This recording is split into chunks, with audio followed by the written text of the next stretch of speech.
Hello? Is that loud enough? Louder, louder, louder. Check, check, check, check, check. Excuse me. Hello.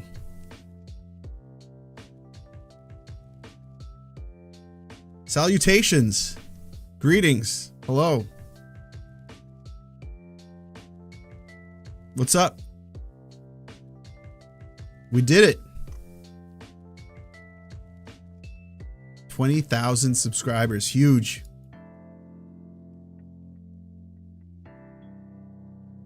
Thank you all, everyone. Thank you for jumping in the chat and hanging out for a while. I'm sorry.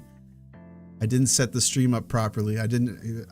It was supposed to be 8 Eastern, and it's got to be set to Atlantic, which makes sense because I'm in Atlantic Canada.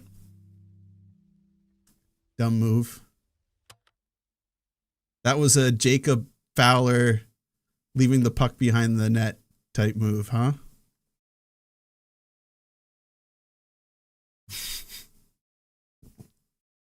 Way too soon for that joke. Way too soon.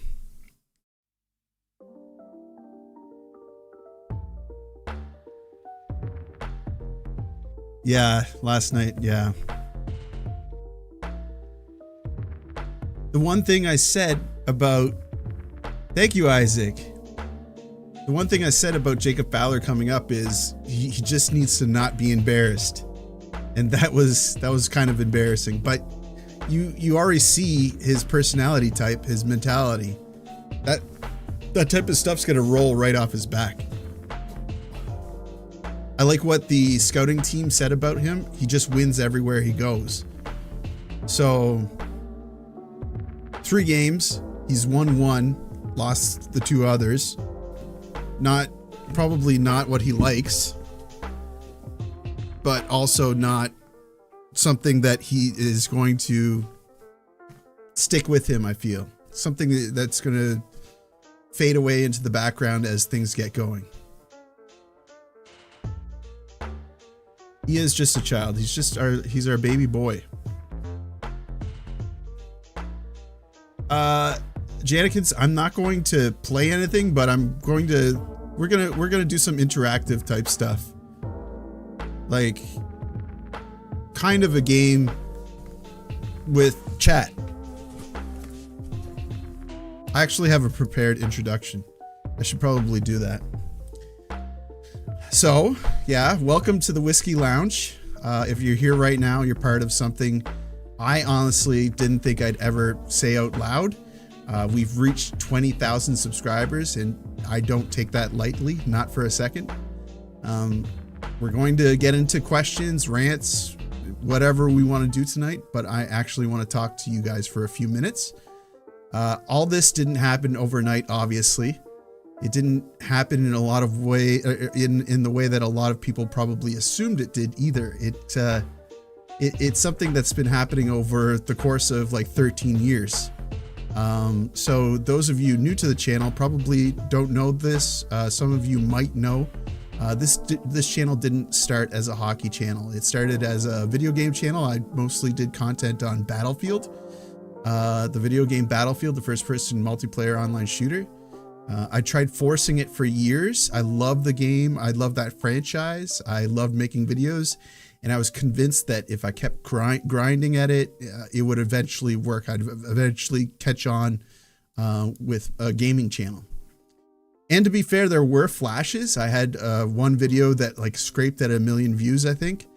I had a few that cracked 100,000, and then just nothing. Like the growth on my channel there's no momentum.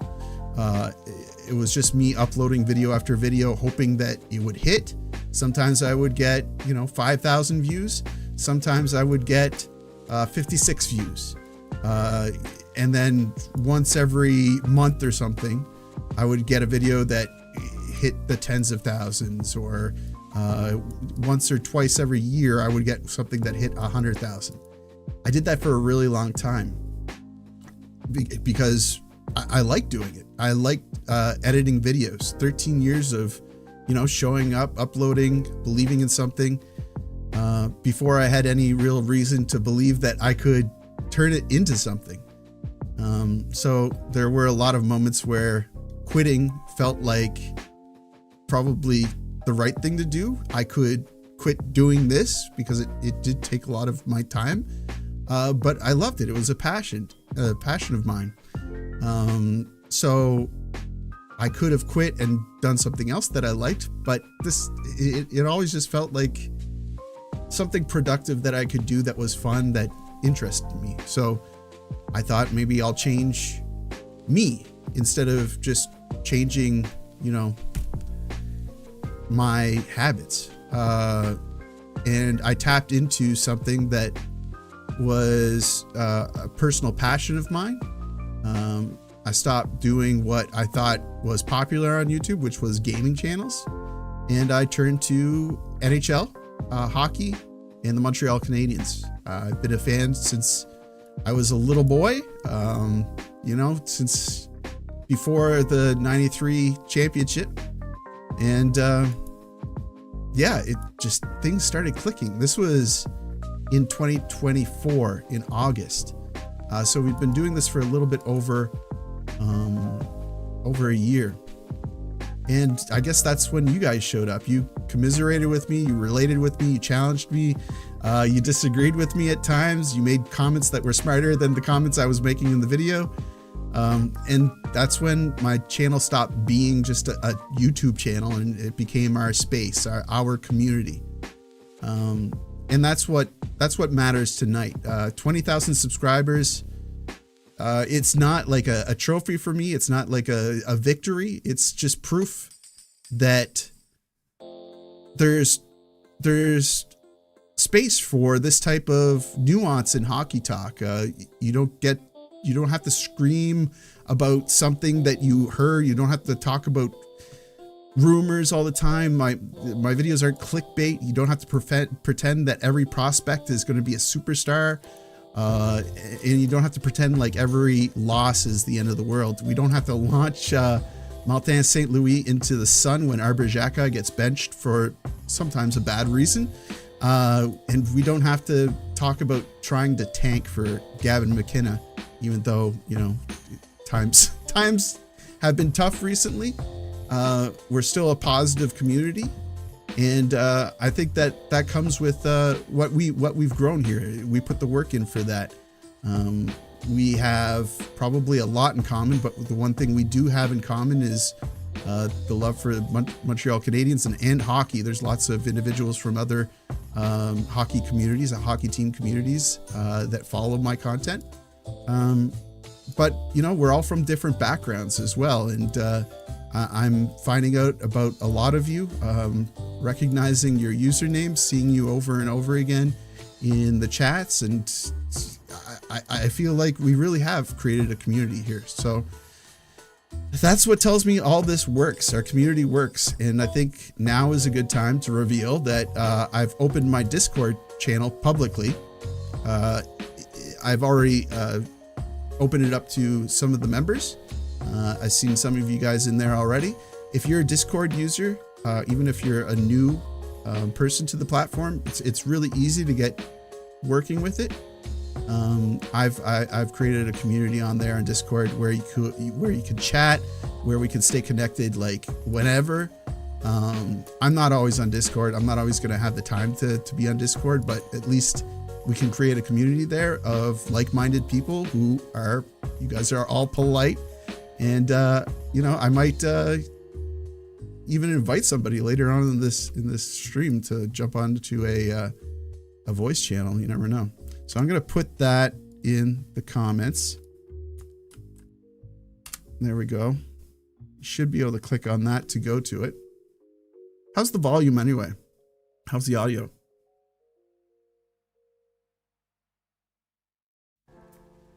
Nous attaquons. People were saying you're pronouncing the T on attaquant, and I was like, no, I'm not. I'm saying, yeah, because there's But I was pronouncing the last T. I was saying attatakant. Right? That's where I was screwing up. My favorite beer, I like Moosehead Lager. But I just got some Moosehead Light because I have a big day tomorrow. And I'm worried that I'm going to drink like 10 beer. Excuse me. Sound is good? Is the music too loud? Is my vocals loud enough?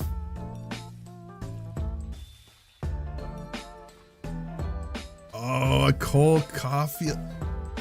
Yes. This is so cool. People are joining the Discord and they're posting Cole Caulfield gifs. This is what I love. Somebody's in memes as well. Just clown memes, specific but okay. Only clown memes in the memes channel. So cool. Yeah, I hope that catches on. If you guys are on Discord, for sure, jump on there.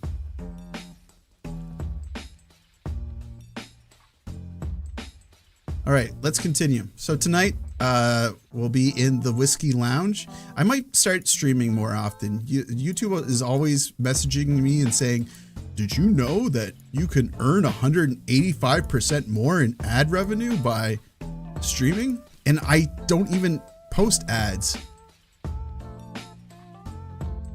Would you call gaming or Habs fandom a larger personal passion? Ooh, we're already starting with the Q&A, which is supposed to be my next segment. Habs fandom, it's got to be Habs fandom.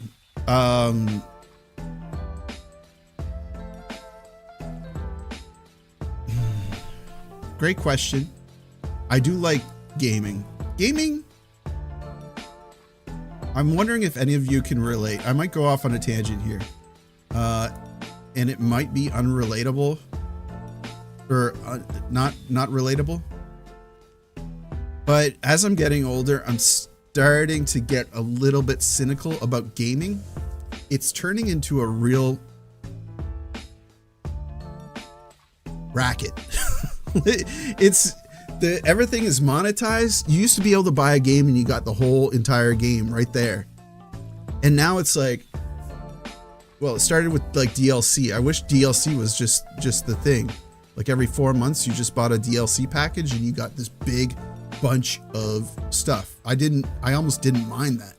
I prefer just getting everything right off the bat.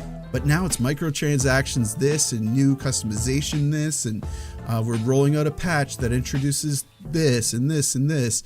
And to continue playing the elite whatever, the elite maps or the elite system, you need to pay $23 a month for, like, it's made me like jaded. So I do really like gaming. I am typically a competitive multiplayer gamer, but I'm older now, so my senses have been dulled and my reaction time isn't so good. So I get my butt kicked a lot. But I do like more casual games. I really like Valheim. I can fall into Valheim and stay there for a long time. But my passion's got to be with the Montreal Canadiens at this point. I pour so much time into this channel. Yeah, I love it. And I'm missing some other donations here. So Isaac, thank you. Will, happy for you, bro. You deserve it. Thank you so much, man. Scott, congrats. You are the best. Thank you so much, dude. This is so cool.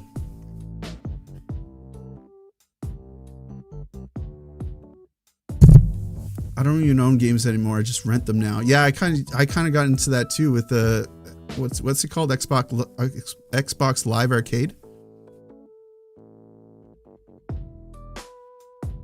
Or what's it called? Ultimate Game Xbox Game, whatever the heck it is. Am I Canadian? That's not apparent? I thought I had like a really thick Canadian accent. I can lay it on thick. I'm from Acadie Bathurst. PC. Game Pass. There we go. Thank you. It was bugging me. What else did I want to say?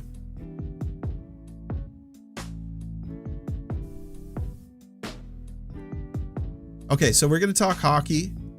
We might spin the wheel of hot takes. Actually, I think we could probably already spin it.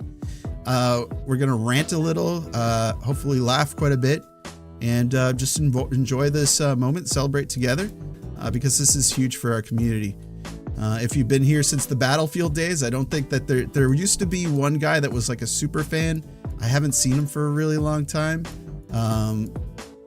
Yeah, I really appreciate you if you've been here for that long. If you found the channel yesterday, welcome. If you've been here in between, you're awesome. Thank you so much for being a part of this community. So let's get into it. I wanted to do something fun with the super chats. So I have a hot take wheel. Can I show that? There we go. Did I really want to unveil all these topics? Overrated Habs narratives. Is Zach Bolduc a top 6 guy? Team USA hot takes. Media takes that drive you nuts. Prospect hype versus reality. Which creator do I legitimately not like? That is, I hope it does not land on that one, because that is well, is it controversial? It's definitely not Whiskeylung coded, but because it's a pretty negative thing to say, but I can explain why. So I kind of want it to land on that one and kind of don't want it to land on that one. Yeah, so I can spin it. Can you hear it spinning? It makes a noise.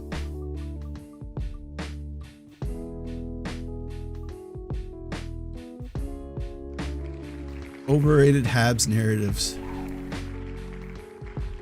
And what I would do is then talk about my thoughts on that category. And I have everything kind of like, I kind of have an idea of what I want to say for each.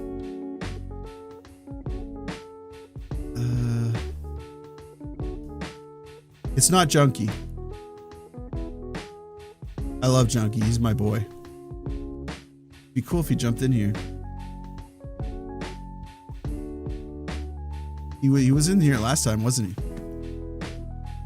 Yeah, so what I had in mind was every time somebody submits a super chat, I'll spin the wheel and we will talk about that topic. And it's probably kind of going to be a little bit spicy. It might make some of you mad at me, but take it with a grain of salt, because it is a hot take. I don't necessarily believe the whole line of reasoning that I'm going to be spewing out at you. So super chat $5 or above, I'll spin the wheel and we'll do a topic. I can't dodge the topic. I have to answer the question, and I'll give you my honest take. But yeah, if I thought we could do some live Q&A, open up the floor. There's probably already been quite a few questions already asked, but I haven't been able to monitor chat because I'm trying to say a scripted thing here. We could talk about whatever you want, like biggest Habs concerns right now. One player that I'm higher on than most. What's something that fans panic about too much, so on and so forth. So does anybody have any questions? Can I do wait.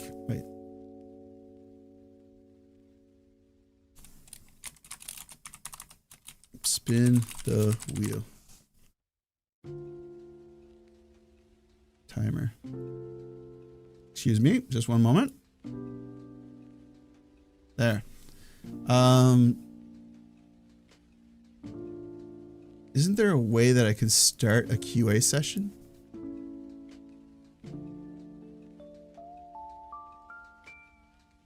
Community moderation. I'm pretty sure there's a way. Alec 514, thank you for becoming a Rocket Richard member. Who do you collect for hockey cards? Mostly Montreal Canadiens, or it's my PC, but I also collect Marc-André Fleury, I also collect Crosby. Daniel Sprong. I've went out of my way to collect Daniel Sprong for some reason. Do you think Monty will be back and better than ever? So we've been talking about this a lot with my kind of inner circle of friends who still like to talk hockey with me. Someone said, what if he goes down to the AHL and he gets lit up? And I was like, who's he even going to be playing against? And I checked, and it's against the, what is it, the Monsters? Cleveland? I don't think you have to worry about him getting lit up. The Rocket are the top team in their division, and the Monsters are like last, but there's a team that's like absolutely miserable in the division that like they could be a candidate to be relegated. They're so bad.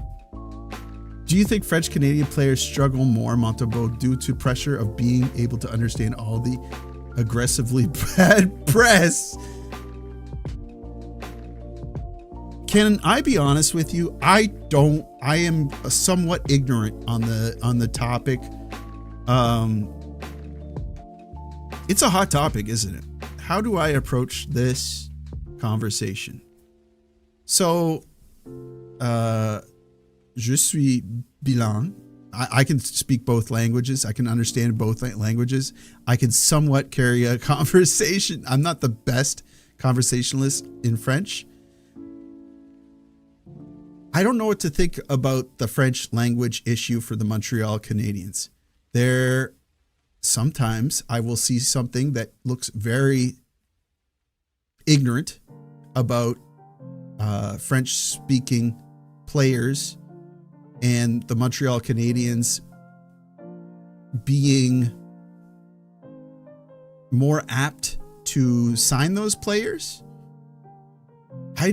Does this really exist? Is this true?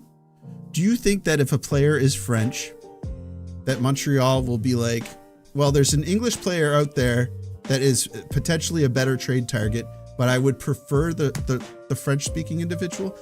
I'm skeptical that happens. I think that there might be a strategic allure that they could target French-speaking individuals to Quebec because maybe they're. The obvious thing is that they're probably from there. I don't like talking about it. Can anybody relate with me on that one?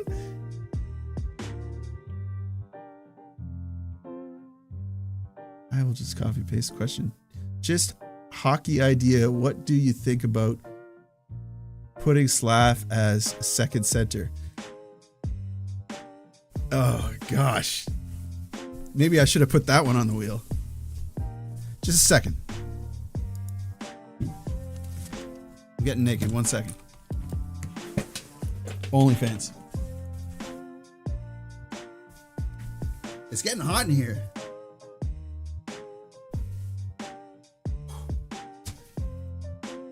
I feel like I'm being interrogated. Oh.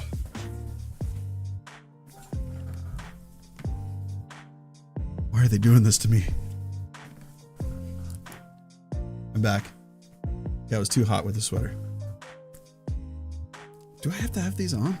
My ears are getting hot. Slav is a center. So he answered a question about this because it actually makes a lot of sense. When they are attacking, he is driving the play, and he takes center ice and he will find the gaps. He's playing like a center. He's not good on the dot. But there have been players, there's been centers that allowed the wingers to take the face-offs. It's not typical.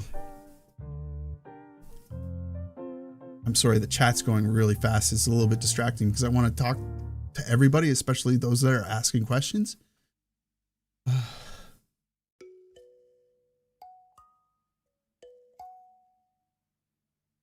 Wait, let me finish the Slav question. I like the idea of it, or at least I like how he's been playing. So I would like if he continued playing like that, taking the face off.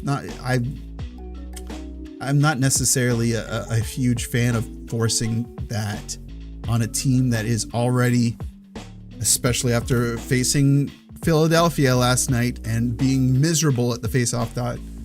I'm not a huge fan of forcing him to become some sort of a face-off specialist. I like the way that he's been playing. I like the way that he drives the play. I like the way that he will not necessarily look for the shot and instead make hard forechecking decisions to get between his opponent, sometimes draw in more than one opponent, and then get the puck to somebody else, hopefully Demidov. And hopefully Demidov will continue shooting like he did after that other game the other day, where that ended up being, very good. I can keep going, but that's my general thoughts. I know from my French friends that as fans, they would rather a worse French player than a better English player, but I assume they'd make exceptions for like McDavid. See, that worries me.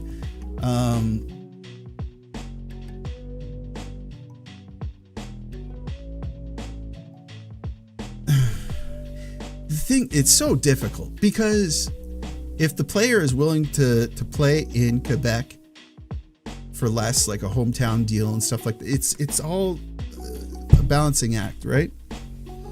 And we know from Texier is other teams said as soon as Montreal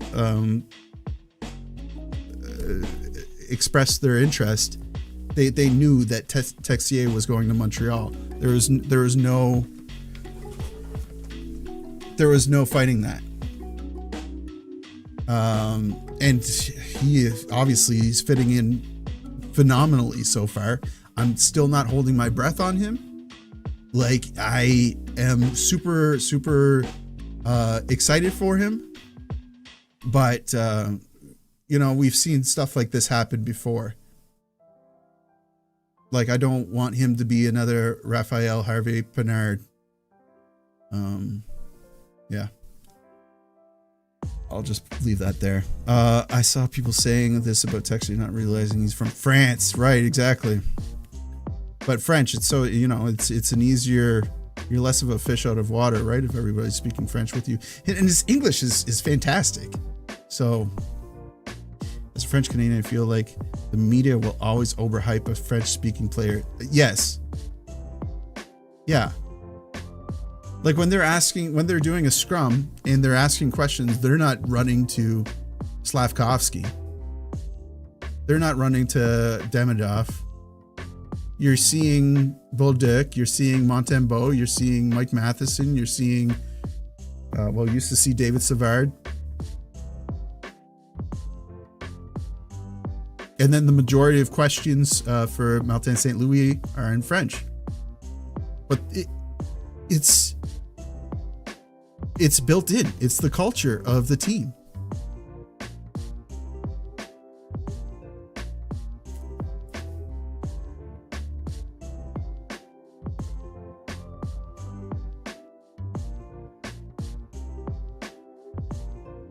You're talking about a province that wants to be a new country. No, I would never think they are Quebecois nationalists like other patriotic nationalists. Not at all. I'm not touching it, man. I'm too stupid with this stuff. I don't know. And there is some obscure pressure to draft a Quebecer. I don't know.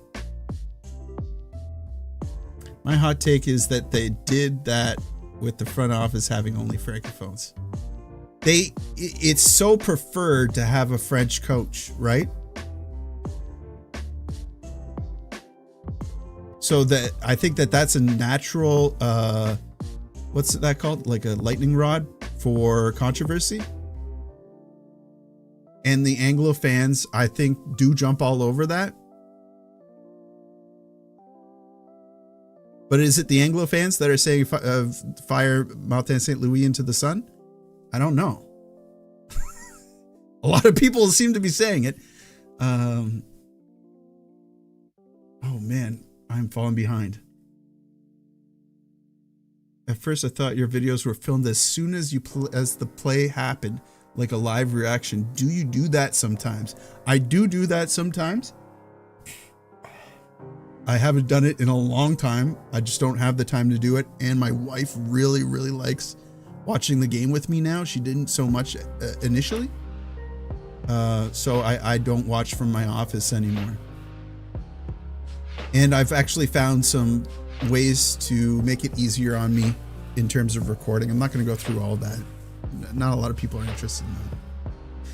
As a person born and raised in Montreal, we see it everywhere, bro. It's difficult to get a job for the government if your last name isn't French. There is a bias in Montreal. It's like that in New Brunswick too. But the team is it's a business. You're not going to be like, man, we can get Connor McDavid, but Pierre-Luc Dubois, I don't know. He's really he wants out. He'd be willing to come to Montreal. I think we're gonna go with Pierre-Luc Dubois. It's stuff. They're gonna make reasonable. I'm done with this. Whiskey, when I watch your videos, my girlfriend always asks when you're gonna start an OnlyFans. Oh, nice. Why did I read that one? Texier, top line worthy, or should he stay? Texier, top line worthy. That it's ridiculous.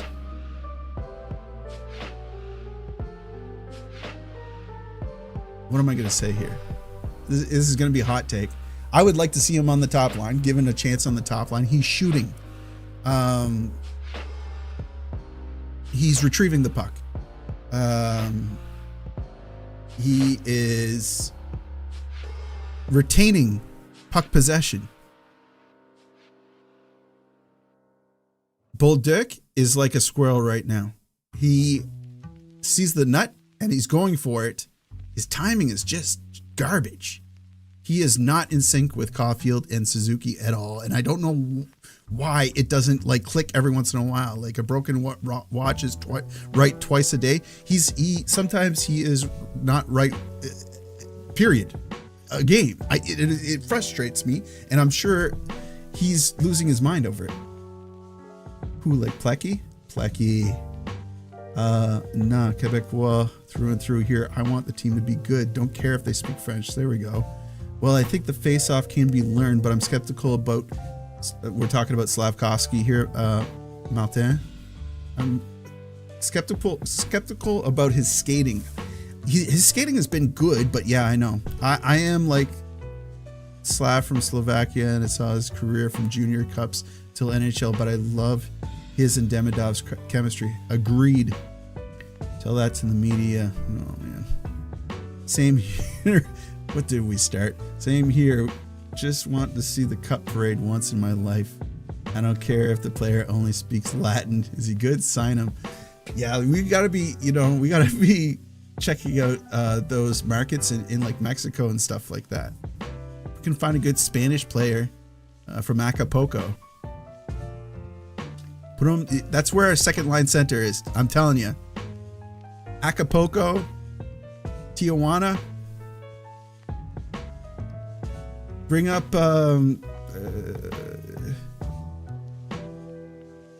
Mario Jimenez.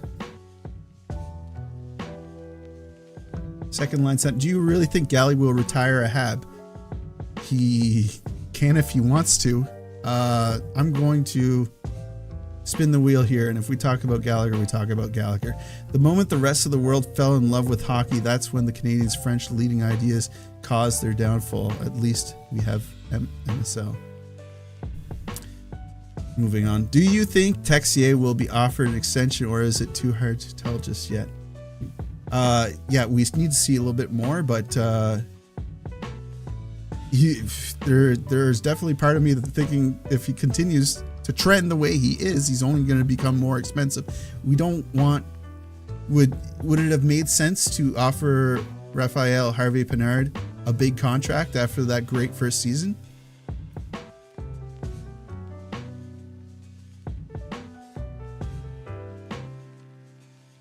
Congrats on 20K, Habs fan born in Fredericton. Born in Fredericton? No way. In your opinion, is MSL playstyle the reason we are losing, or the fact that we can't adjust on the fly, or are the injuries playing a factor? All the above.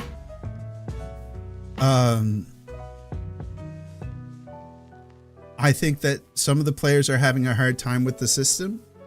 Some of the players don't have an identity. The injuries don't help. They've established that they can play the system. They just have a hard time one night and then the next night they don't. Sometimes they play in an immaculate game like they did against the Oilers. Sometimes they play bad. It doesn't make it's enough to drive you insane.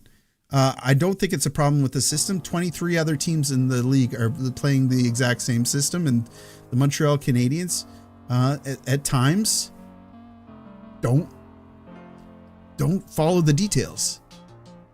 You can't leave somebody open in front of the net. You can't not tie up sticks. You can't lose your guy and allow him to push in front of the net. You can't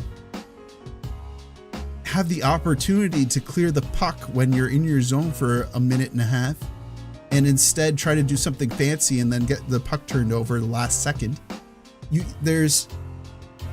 Anyway. Yeah, I think that there's some that do have problems with the system. They're not playing it correctly because their skill isn't there.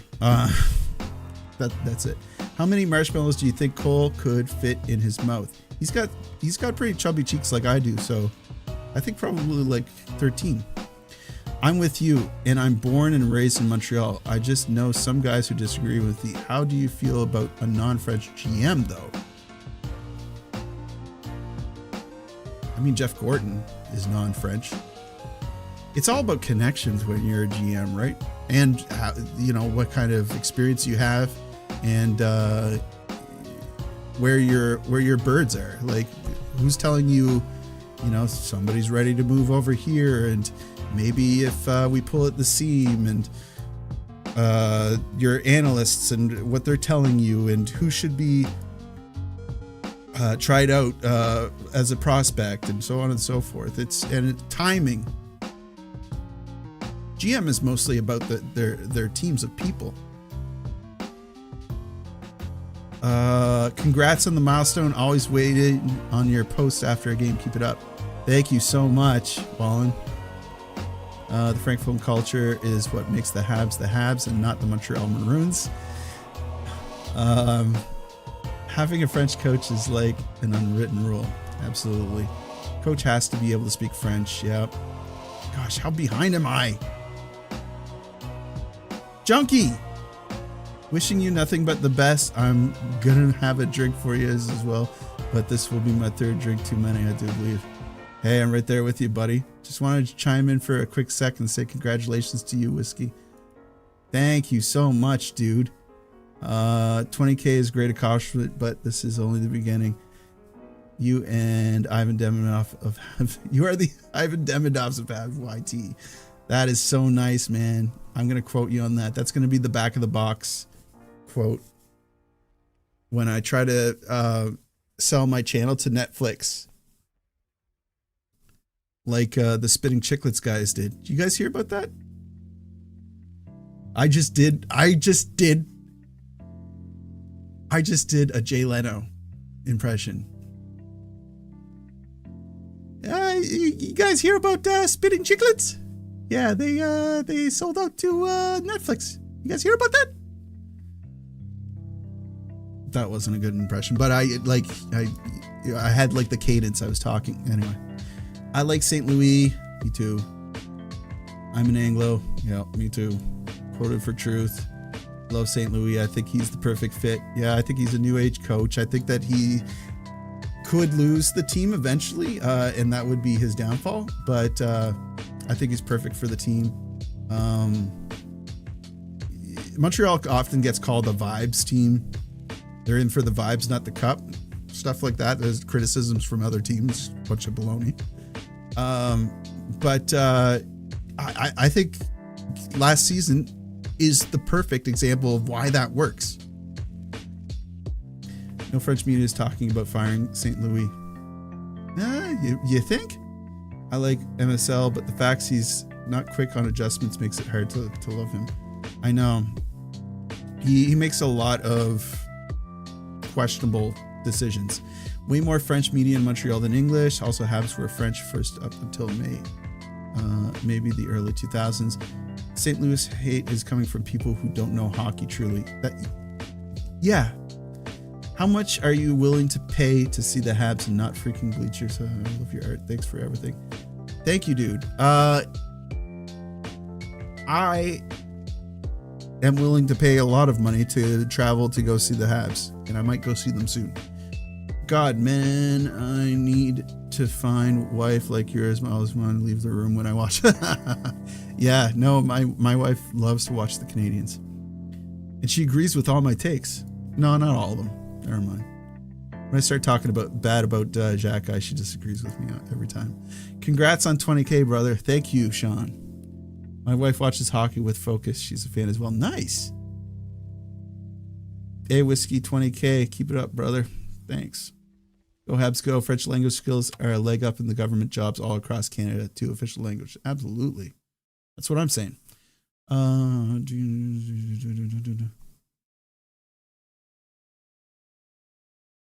Geez, if I'm just gonna be answering questions all night.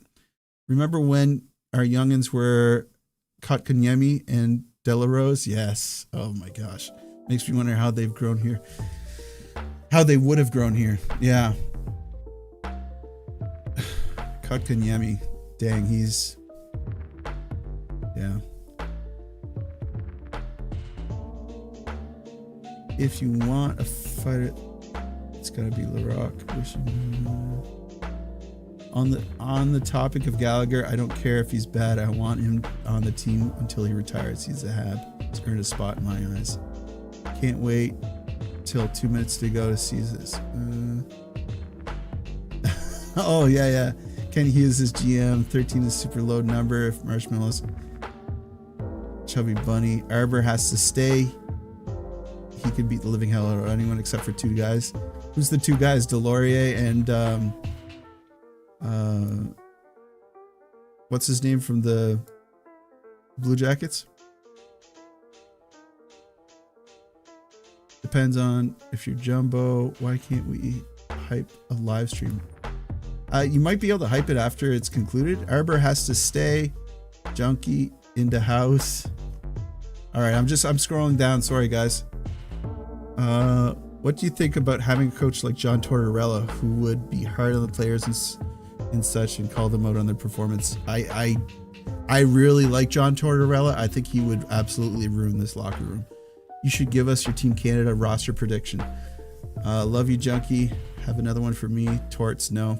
Me and your wife agree about Jack Guys. She's single. Get out of here.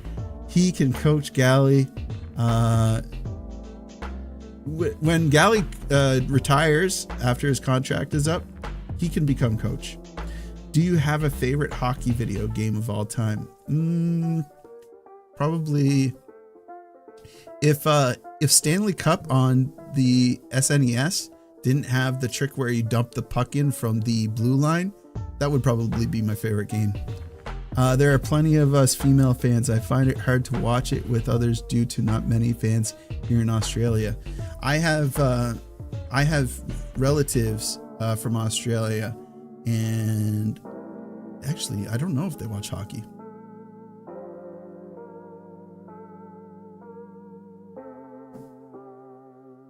Thoughts on Suzuki, Caulfield, and Texier first line? I would like to see it experimented with. I think it's awesome. There are Aussie fans. Me too. And the reason why I think that it should be experimented with Texier is last game, the first line looked like crap. It looked awful. I hated it. Between Galley and St. Louis, we'd have 8 feet worth of coaches. Oh man, that's funny. Torts love him too, but he isn't culture. Yeah. All right, so we got a couple of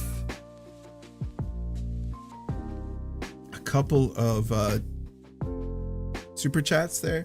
So I'm going to spin the wheel and I'm going to respond with what I think. It's not really loud. Can I make it louder?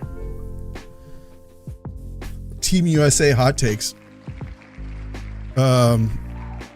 Yeah, this one's gonna. Let me know what you think about this, guys and girls. I actually don't think that there's been a lot of discourse around Cole Caulfield and Bill Guerin's comments about him. I don't think that Cole Caulfield would be a good fit for Team USA. I don't think they have a problem with goal scorers, which is what Caulfield would bring. And yeah, they're if anything, they're shorter on players who kill penalties and are matchup nightmares versus Team Canada. So this, I don't think it's about Cole Caulfield necessarily, because if they are down by some goals, he would be clutch. I just don't think that the roster is going to be constructed in a way that Cole Caulfield suddenly becomes so important to the team that he's versatile in a bunch of different areas. I think they need guys that are catch-alls that can do everything, and sorry to say, I don't think that that's Cole.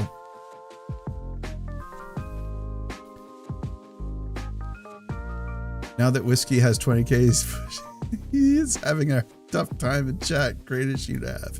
Yeah, no kidding. I mean, when I first started, I was dead set on responding to every single person that commented on the video. Sometimes I would be up all night responding to people, and then I would wake up in the morning, I would have breakfast, and then go downstairs and after I dropped off my kid at school, and I would respond to comments, and it got untenable. Like I wasn't able to do it anymore. I can't see Caulfield making the US team. That's a good thing for the Habs fans. I agree. Caulfield will recharge his batteries before the business end of the NHL season. Yes, and I'm hoping it continues to light some sort of a fire underneath him to produce. Now he's, like I said, the first line didn't look good last game. I'm hoping that he really starts to take off again like he did at the start of the season. I don't want Cole Caulfield or Hudson on Team USA, so we can have better chances, to be honest. Agreed. Is there some more super chats? Yeah, there were. Congrats on the milestone. I always waiting on your post. Yeah, I'm gonna spin the wheel for Wallen. Cool. Let's spin it. Let's remove this one.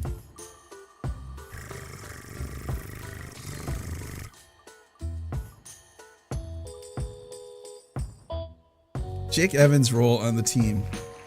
So, oh, I was supposed to remove that one. Dang it. I will do two. How can I remove Jake Evans' one? Team Canada hot takes? So these two. Okay. I just had a pee shiver. I need to go use the washroom and get another beer. Jake Evans. So my hot take on Jake Evans is he is an important role player to the team. Obviously he is a penalty killing machine. He's defensively responsible. He's a fourth line center who is decent at the dot. He doesn't drive. Yes, he does drive offense, but he's also replaceable. Teams find these players like every offseason. That being said, we would need, if they were making a playoff push, we would need Jake Evans. So I love having him on the team. I love that we kept him, and he fits the timeline. So I see no problem with having on the team. The why he isn't important to the team is he could easily be replaced. So if there was ever a time where somebody was like, hey, we really want Evans, and considering that Evans has the cap hit that he does, I could see Evans being moved. And it would be kind of sad. Is that a bad take?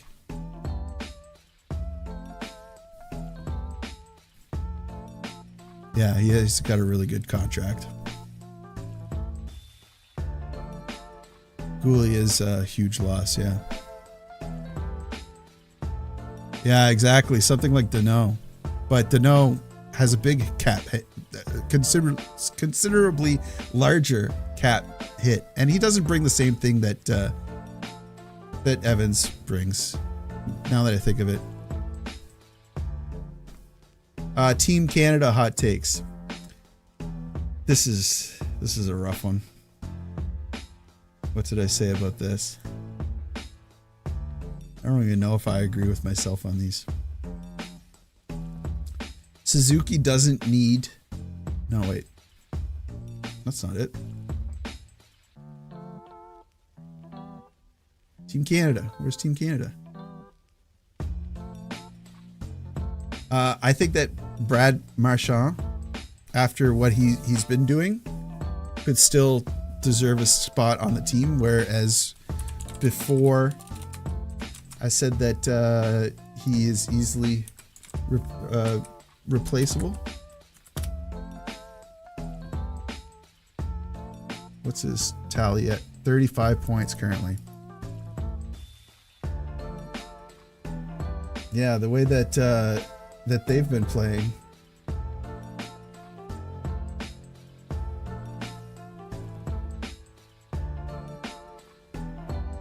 He's keeping them in it. Like, it's crazy that Florida's fallen to where they are. No Barkov and no Tkachuk, right?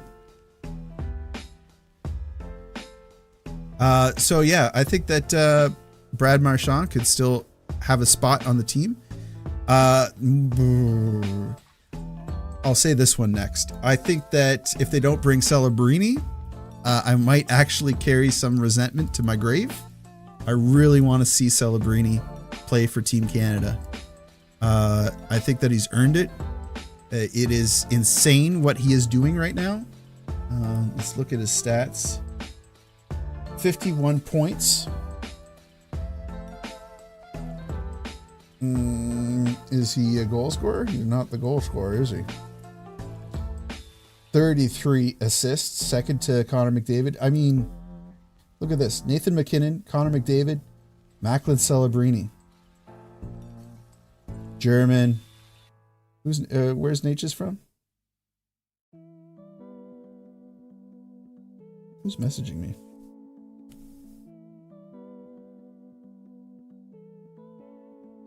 Oh, somebody's sending me hockey cards. My buddy, Benty. Oh. Really? I didn't know he's Czech. Interesting. Bedard. I wonder when Bedard's coming back. I'd like to see them bring Bedard, but I prefer them to take Suzuki, because I think the spots are kind of running out, and Suzuki, his argument is not as strong as it was earlier this season. I think, please forgive me for saying this, Do I even know why I'm saying this? I better just check something. 1 second. Mark Scheifele. You guys know this guy? 40 points. Yeah. I think that Mark Scheifele is making a better bid than Suzuki presently. 16 goals, 24 assists.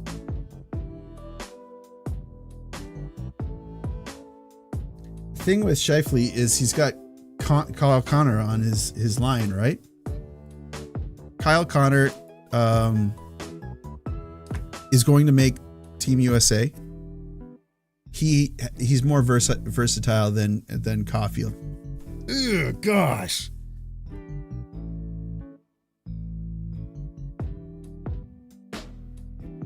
How mad are you guys at me right now? Is that all okay to say?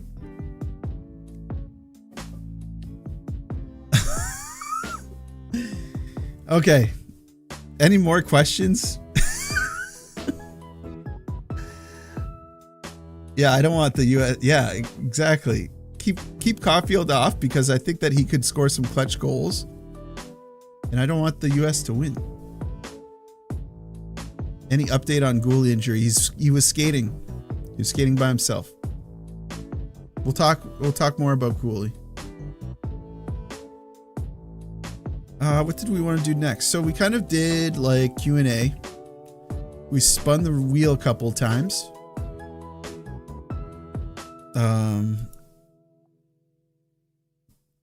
I could put another goal on super chat. I'll spin the wheel. Thank you. Thank you, Mathis. Are you going to cover the Olympics? Am I going to cover the Olympics? Like to do recaps of the game? Of course. My question for Team Canada would be, who can outsmart those tough guys in Team USA? I think that Tom Wilson will make the team. I don't know what kind of role he will play. And I don't know if he will be like, if he will always be dressed for games. Whiskey, I think you just lost 1K subs. It's fine because Suzuki and Caulfield do other things. The Montreal Canadiens composition, the team composition, is built more around a rounded play style. More role players and less... I don't want to say less versatility.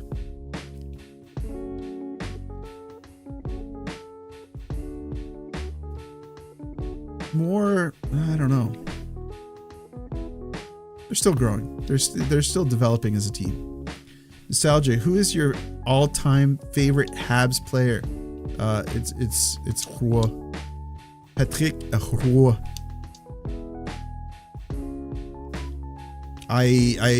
When I first started watching hockey, it was because my dad liked the Montreal Canadiens, and my dad could not get over how good Patrick Roy was.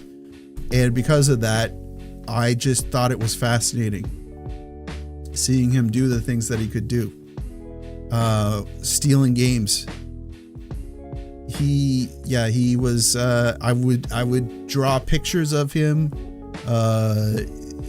in the goalie gear. I would draw goaltenders as like in medieval armor.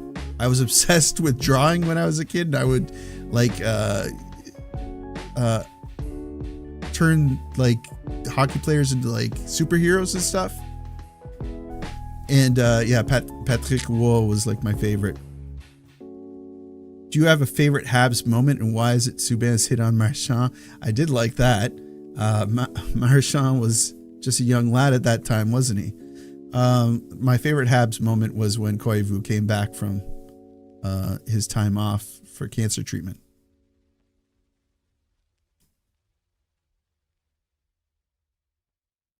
You need a new logo of the knight in shining Habs. Yeah.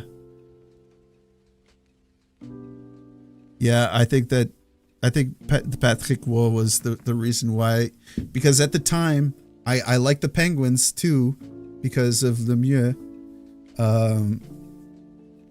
But yeah, Roy was just so iconic, and I loved how he had a temper. I was totally into that. That's probably why I also liked Ron Hextall. And then when Roy moved to Colorado, that was tough as a kid. I didn't know.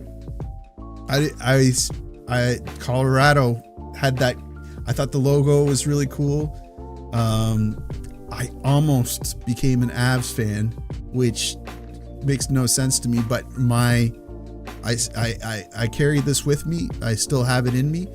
I cannot actively root for an American team if there is a Canadian team participating in, the chase for the cup. So it will always be. I've really not liked Vancouver for a few years. They just don't have any Canadian players. To me, they're like the least Canadian team I've ever seen in my life.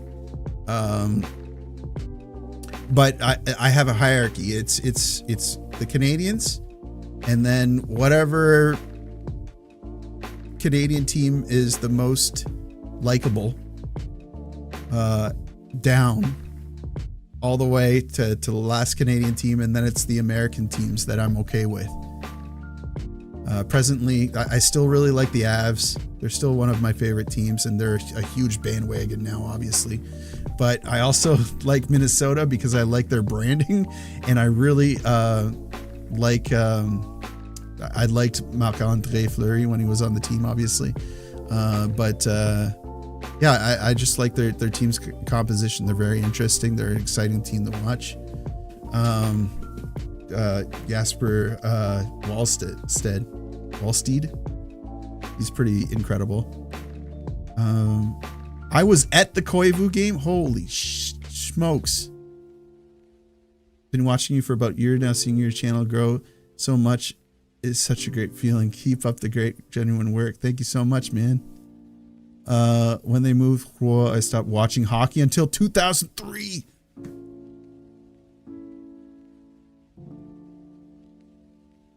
I was kind of like that.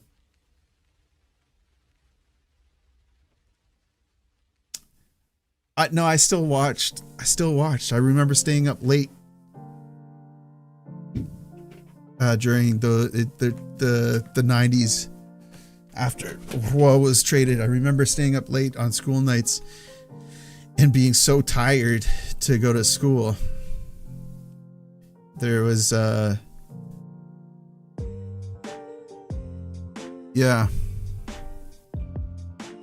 continued watching. Some tough years. I'll take any Canadian team winning the cup at this point. I know. Love the content. I'm a new subscriber. What do you think about Texier on the first line? Some fans want it or Slav, even though I think they should never break up Slav Demi combo. I like seeing Slav with Demidov because I think that it is developing him. But he'll do it on the first. The other day, was it the Penguins? He was playing on the first, second, third line. They were making him do everything. He's just playing so good right now. He can work on any line. But I like him trying to create an identity with Demidov, and if they're really successful, like they have been, I think that's so good for Slav. But I do want to see them experiment with Texier on the first line. They've already sent messages to Bolduc about, hey, it seems like it's not working with you on the first line. Can you play on the fourth for a little bit? It's not about you. It's just we want to see Slav out there. We want to see if we can get something working. Can we switch you around for a little bit? Yeah, the Tremblay years, I know. The old years, yeah. I started watching your content about a month ago. My dad was really sick and it helped me get through it. He got better, thank God, but I love your vids. Man.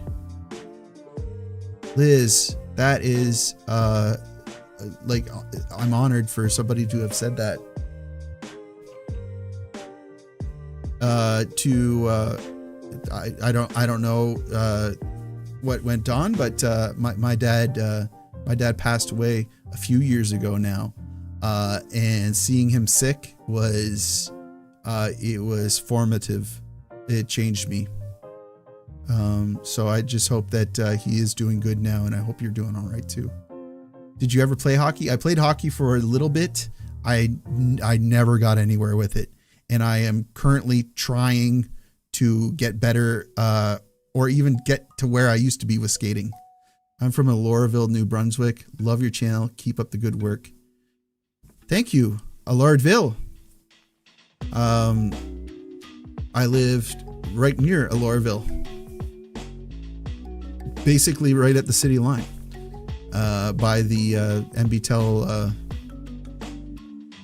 station. Are the Leafs and Sens also a part of this Canadian team's hierarchy? They are very low towards the bottom.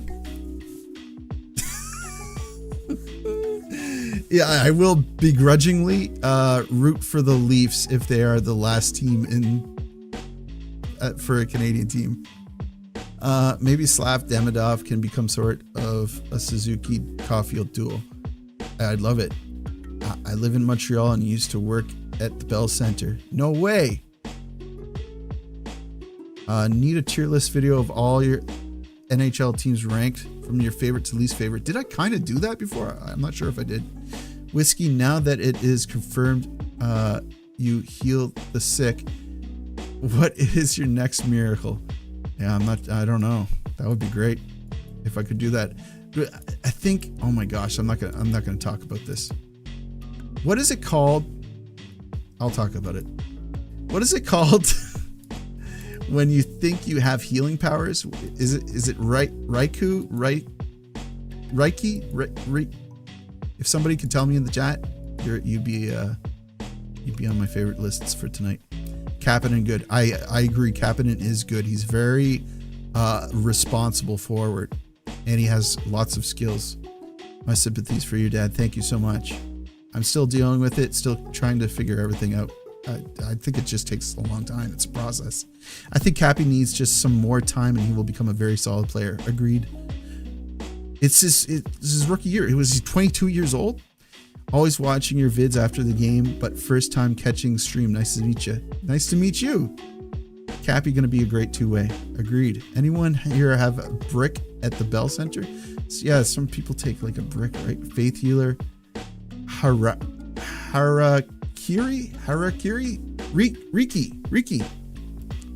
something like that. It means you grew up near a nuclear plant.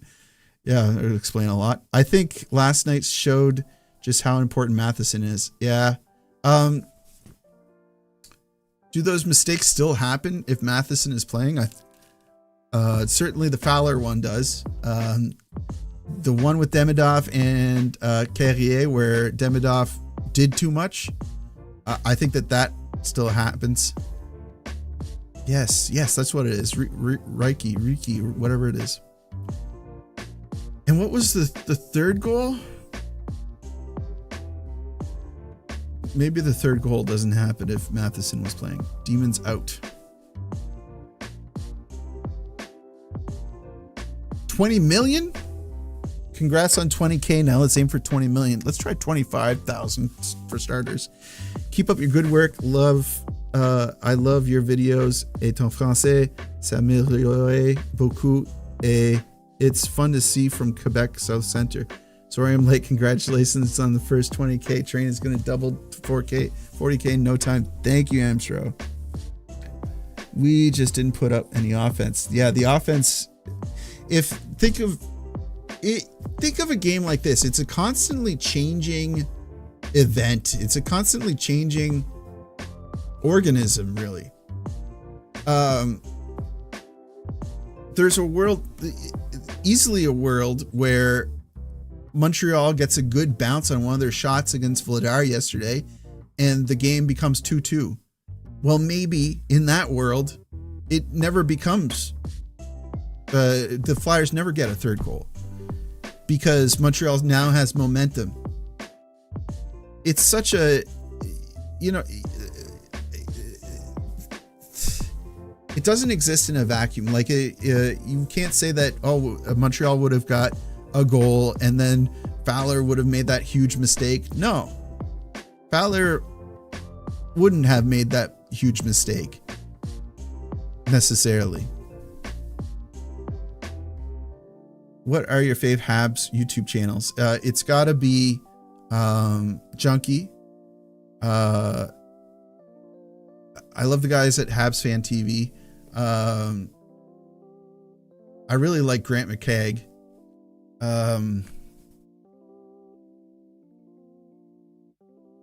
I like Drew Deeks. I like everybody. That's a tough question for me because I really do like all of our creators in the community. Except for one, and I'm not going to tell you which one because it's one of the topics on the wheel. By the way, I can delete these two. Which one is it? Which creator do I legitimately not like? I don't say hate, by the way. I just don't like what he does. I said he. It's a dude. There's not too many female creators, come to think of it. Why aren't there more female creators? There's a topic you could talk about. That would be create some drama, right? Ladies in the chat, you probably know why there aren't more female creators.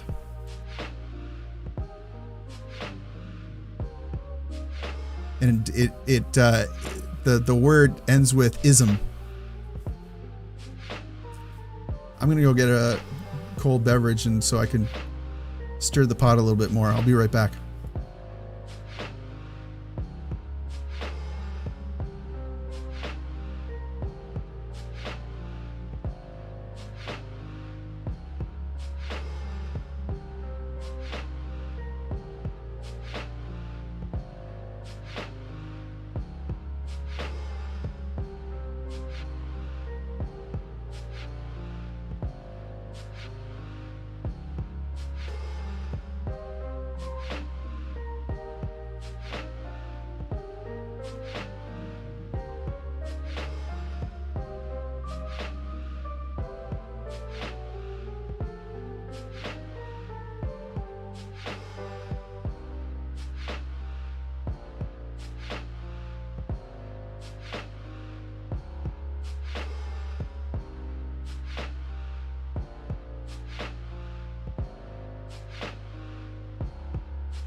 Jeez. I just cracked a beer bottle so hard against my desk. Where were we? Oh, we were going to talk about sexism in the sports world. Nah, let's not talk about that. But that is definitely the reason why there aren't more. And you know what? I commend the PWHL so much for growing the sport in that direction. Something that not a whole lot of people like talking about is that the sports world is aimed at a certain demographic, and I can see it in my analytics, obviously. If I had the ability to set up the system to do so, I might try, but too afraid of failure or ridicule. Yeah, look at chug. I should, eh? If we get a bunch more, if we get some more super chats, I'll down an entire beer. Yeah, definitely. PWHL is way better than the WNBA. WNBA, it has become obnoxious. Why they need publicists or something? Why are they doing that to the sport? I love the girls in the PWHL. They're like, let us fight. How come we're not allowed hitting? Why do we have to wear helmets? They're like in the culture, you know? Love it.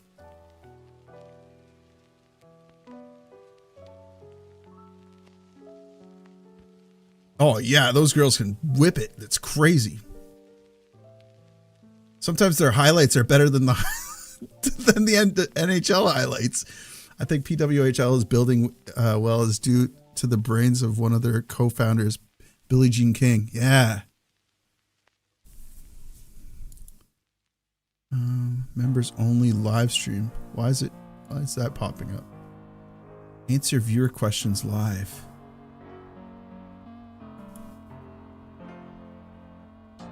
Oh, I can do a Q&A. I just figured out how to do it. Can we try it? I just want to see what it does. Do you have any questions for me? What's this going to do?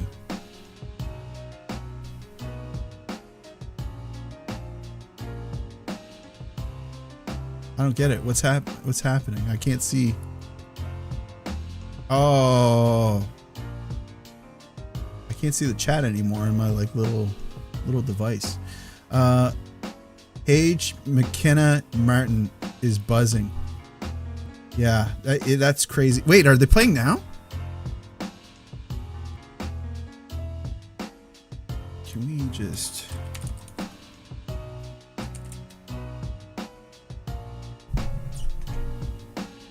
Oh, dude. Can we...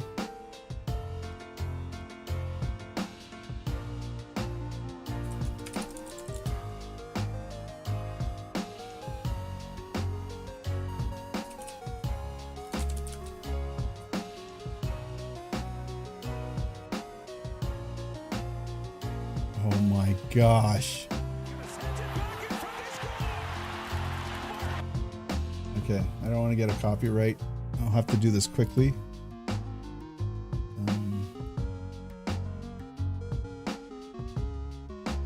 Hopefully you can see this.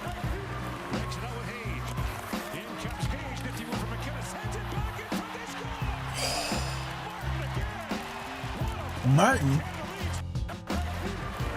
McKenna. Paige. Oh.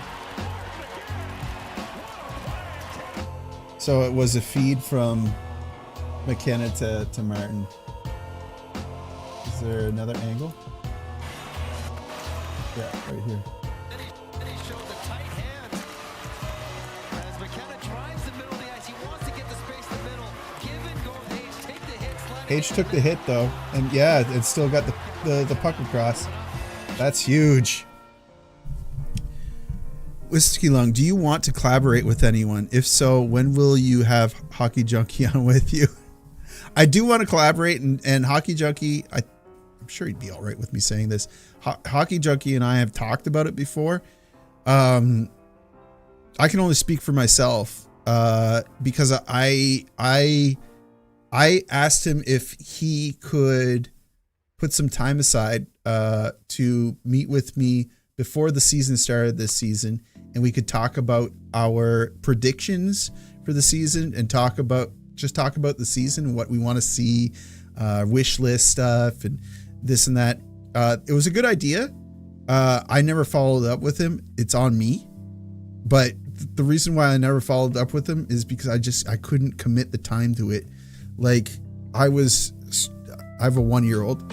I was struggling to,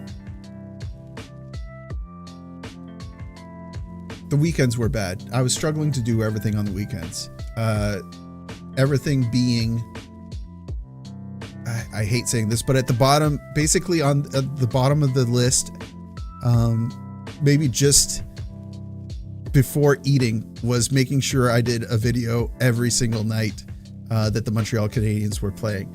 There were some nights where I didn't even know if I'd be able to do that because my wife started working at her job that luckily aligns really well for us in terms of childcare and stuff like that.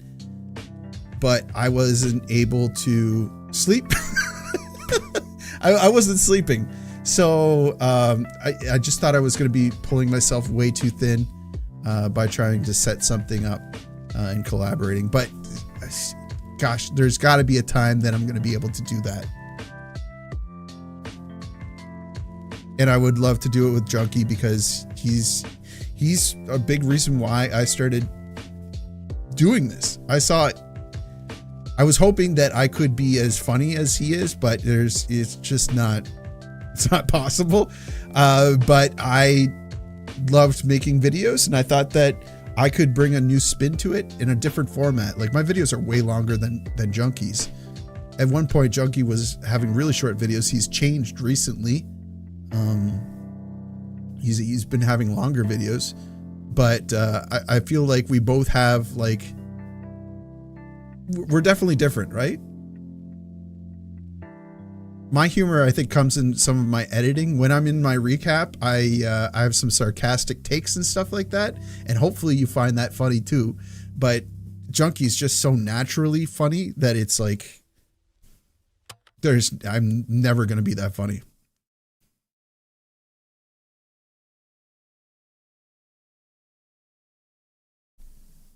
Is there another angle of this? Use on it to give Martin time to go backhand, hard pull, and finish right on. Beautiful.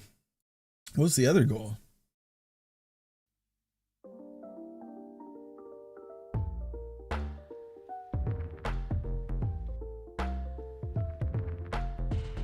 Was there another goal? TSN would have it.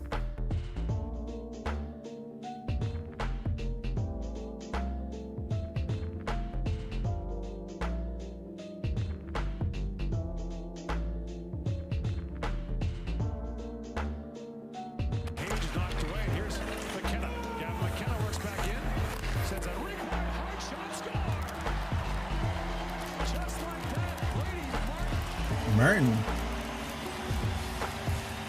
Wow. Okay. This Martin kid. 2 goals. I really enjoy the Simpsons clips. They never get old. I'm glad. I love the Simpsons. There's a Simpsons clip for everything, right? So that well will never dry up.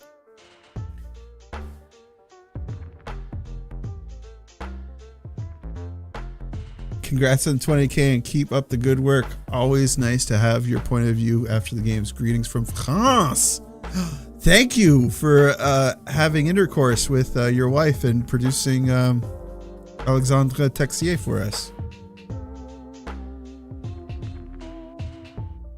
That pick will age well. I see what you did there.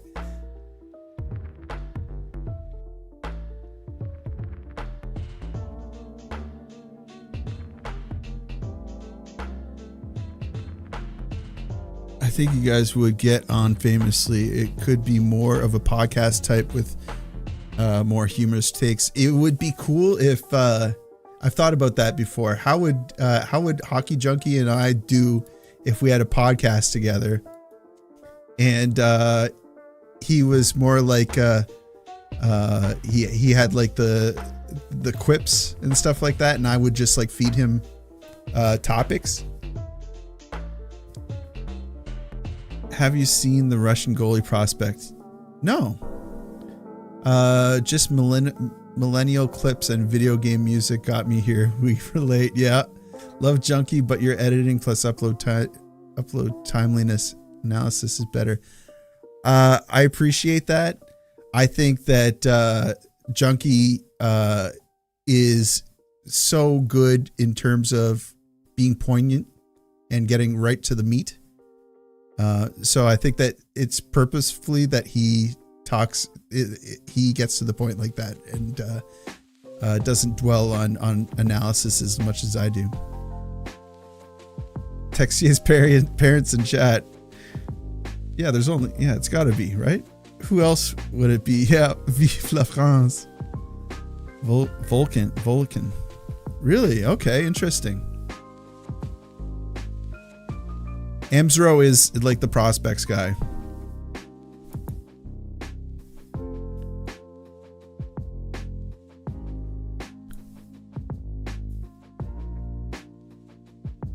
What is your favorite color? Oh, okay. I see. You can separate chat from the QA. What is your favorite color? My favorite color, probably red. Bruins or Leafs? Oh, in terms of rivalry, in terms of the team that I like more,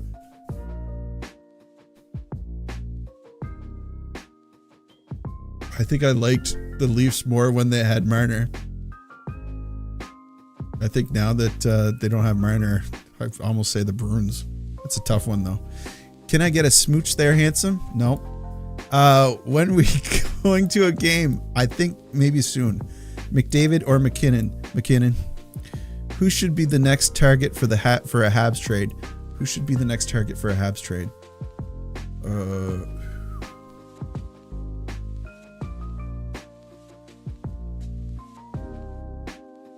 The market is so bad right now.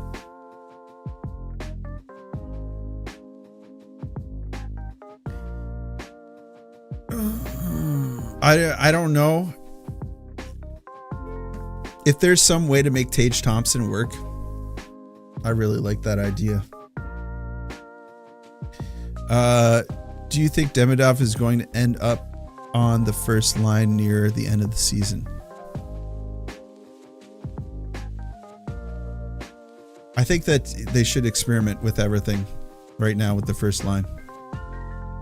Keep Suzuki and Caulfield together, but try some other players. Try Texier. Try moving Demidov up. Put Texier on the second line with Slaffin and Kapanen. I don't know.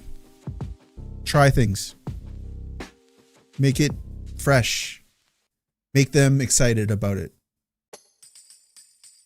Because I don't know if I feel the excitement right now.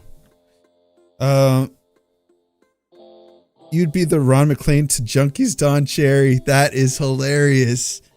I gotta remember that. What does everyone think? Volikin or Miller at this point? Tage Thompson, yeah. Thompson. Miller probably.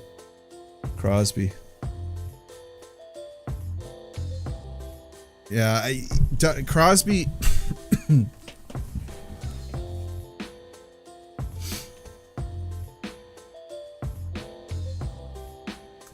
Crosby's a weird one. It could happen. Everything would have to be right. It's nuts. First Whiskeylung stream, huge. And yeah, guess what, Mike? We're gonna spin this wheel, and if we land on which creator do I legitimately not like, people could be mad.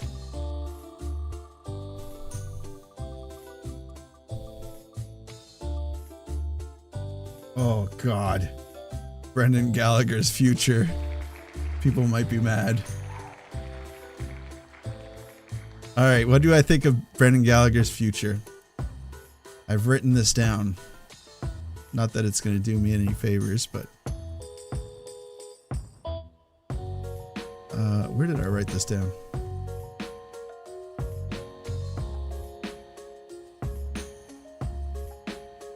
I thought I wrote this down. Okay. Tough question that's asked, I think, a fair amount. For context, he's paid $6.5 million AAV.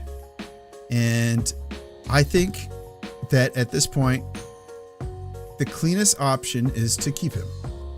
I don't think that's not the controversial part. Manage his usage, let his deal expire, and this is the controversial part, not renew with him. I think that there's going to be a time where he's obviously continues to get bottom 6 minutes, but it's going to be. This is in a good scenario, like a good for the team but bad for Brendan Gallagher scenario. He's going to get fourth line time, and he's just going to have a heavy net front, forecheck usage like he currently has. He'll still have the leadership role that he provides to the young players.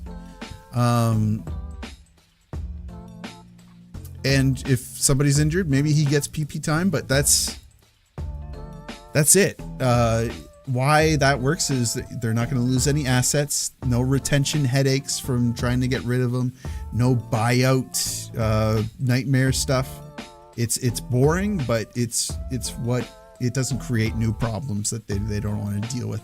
They could trade him with retention. It would be hard, but not impossible.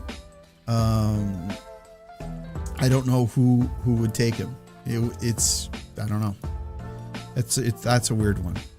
I would hate to see him in another sweater, but I don't know. I really think that what's going to happen is he's going to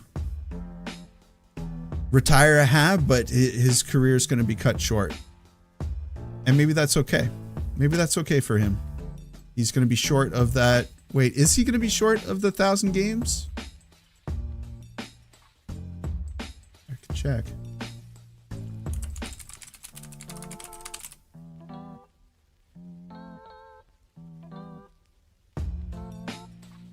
Yeah.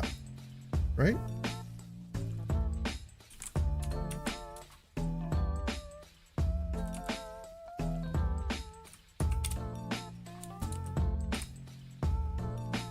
So 49 games left this season, right? 867 plus 49 plus 82. Yeah, he's going to be 2 short. 2 games short. Somebody sent 5 Whiskeylung gift memberships? Holy smokes. Thank you, Alec. That's incredible. He plays every single game, he'll be short. Callie just doesn't have it. I hate it. I know. Thank you so much, Alec. Huge. Everybody thank Alec for your gift subs. How many people we got on, by the way? Can I see that? YouTube control panel. Oh, can't see it there. Live streaming. 60 wow. We have 740 views. Can I put you through some pain? If you were here since the start, I told you that YouTube always bugs me about doing live streams, and they say that I could make a lot of ad revenue by doing it. Can I try running an ad? I should have done this when I went to get a beer. How do I run an ad?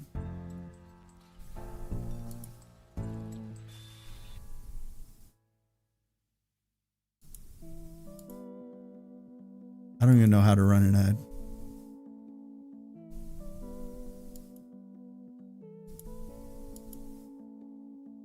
Run an ad. Just a second. Oh. Insert ad. Delay ads. Create highlight video. Add stream marker. Share and stream.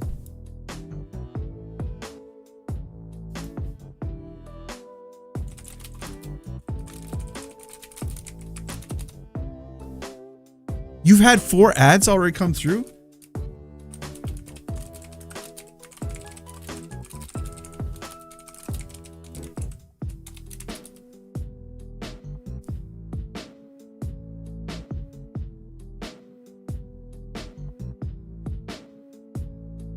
Well, what the heck? How come?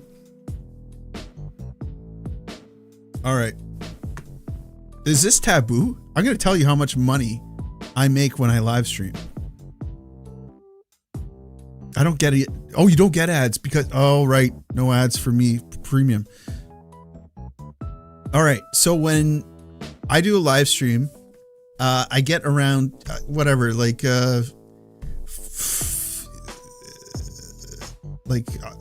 sometimes 1,000 hours in views, which I think is pretty good.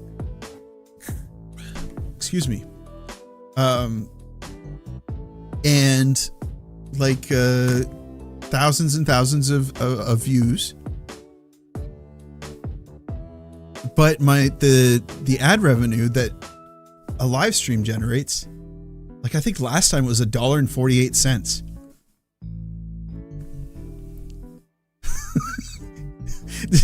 Saying it, I feel like it's crazy.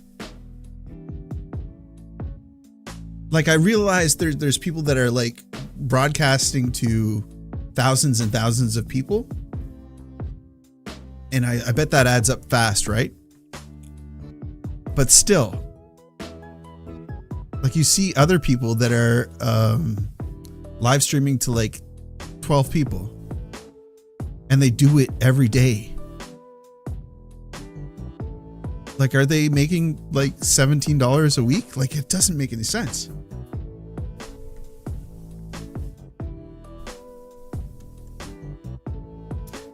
Well, now I feel bougie for having premium. YouTube is such like a value. Oh my gosh, Mike.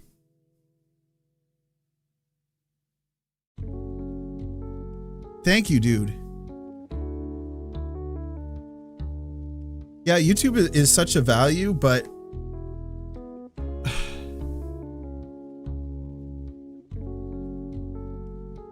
how much is premium? How much does premium cost?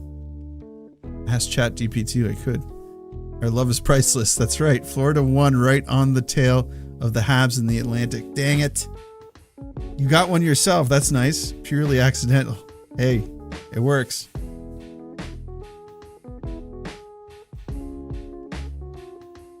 Mr. Junk HD.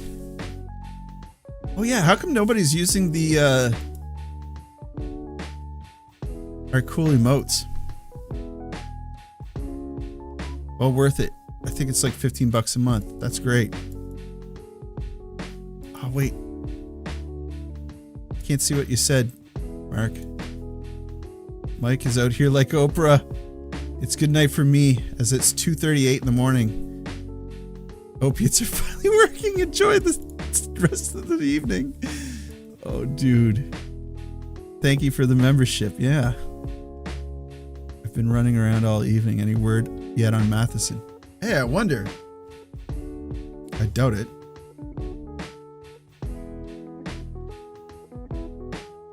Has there been another goal in the Canada game?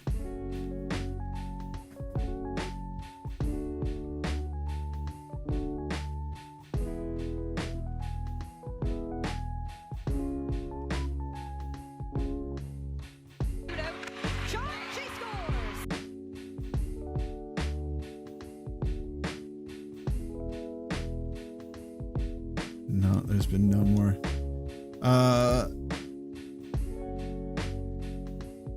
Let me switch my view here. Okay, there we go. Did you see they went to the children's hospital? Adorable. Hudson, Texier, Demidov, Gooley.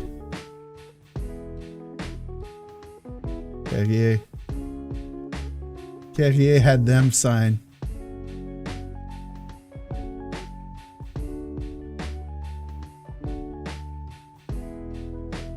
Hey. Gooley put on a little weight. It's just me.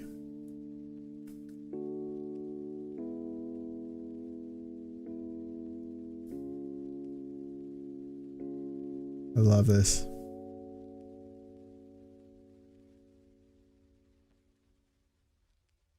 This kid's laughing. I wonder what's going on here. Ah, that's a good picture.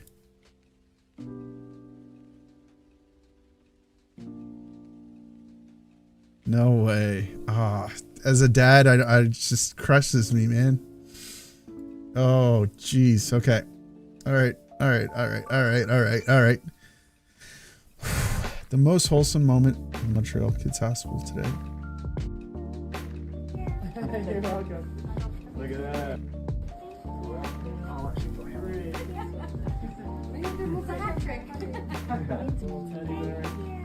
You're welcome. Look at that. Like it's I know you're getting hands full. Let's grab a picture.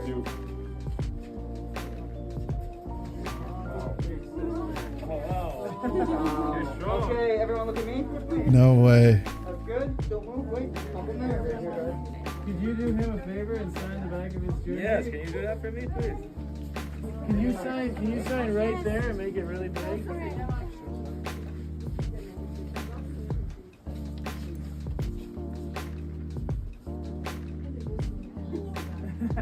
Thank you so much. Adorable. Thank you. Thank you. Power out on battery. There's no better smile. Gotta be cool to the Munchkins. Yep. It doesn't look like a lot of. Hey guys, it's Jake. It's Mike. Oh, there's Matheson right Jake, there. It's Mike. It's Jared. Adam. We're here at the Children's Hospital, spreading some cheer, getting to meet a lot of special people. I hope everyone has a happy, healthy color. Hey guys.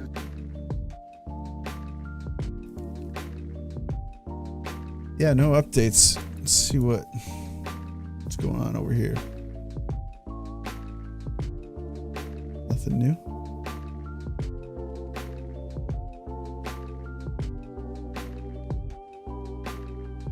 Oh yeah, I posted this earlier today. Oof. That bugs me. Both Whiskeylung and Hockey Junkie are designated watch channels. Hey man, I love your video. I was an early sub. Just one thing I can say as I work with YouTubers saying subscribe and notification on each video is good when you start, but not after you reach 10K. Interesting. Hartford Whalers came visiting me there. There might be the Gamer Dad I definitely don't like doing it all the time. It really feels like I'm beating a dead horse. But it is shocking the difference between when I do a call to action to subscribe to my channel and when I don't. Say I get 10,000 views on a video. If I do a call to action to say like, subscribe, so on and so forth, I'll get like, depends on if the game's a win or a loss. Let's say it's a win. I will get somewhere between 100 and 150 subscribers.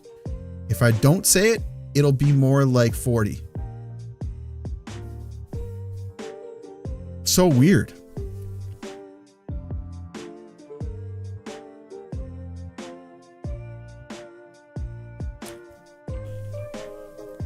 All right, 3 videos until you reach 50K. Interesting. That feels right. It bugs me having to do it all the time because, like, you guys have heard me say it 400 times. That's not fair to you. Like it's trivializing your time. You know what I mean? I don't want to add more time to the video than the entertaining stuff. Is it entertaining for me to say, hey, we're close to 20,000 subscribers? If you're not part of the community, I'd like if you could consider hitting that subscribe button. It means a lot.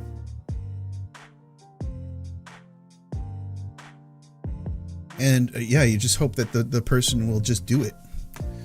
The ratios are good. Never thought of that. People really do be needing be told what to do. It's the first rule of sales, marketing, so forth. People are indecisive. If you tell them to do something, they're like, hey, yeah. It is only a couple of seconds. I don't know. I'll look at it again. But every once in a while, like every other video, one person will be like, stop begging for subscribers. And while I disagree with that thought, not how do I say that? Well, I think that it's coming from a place of ignorance in terms of how much people will subscribe if I do say it. I understand the thought. I'm like, yeah, I wouldn't like to be being told that every single time when I'm already subscribed anyway. Anyways, it's annoying.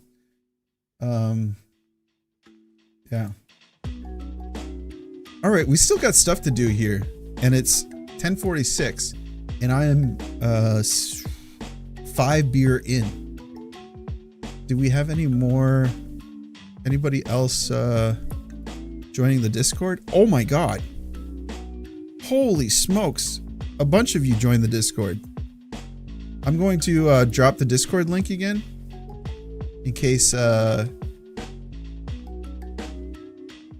you're joining late. Tonight I unveiled that we do have a public Discord channel now.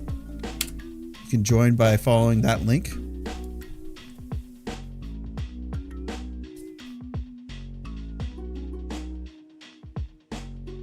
Let me check the Q&A. Did anybody?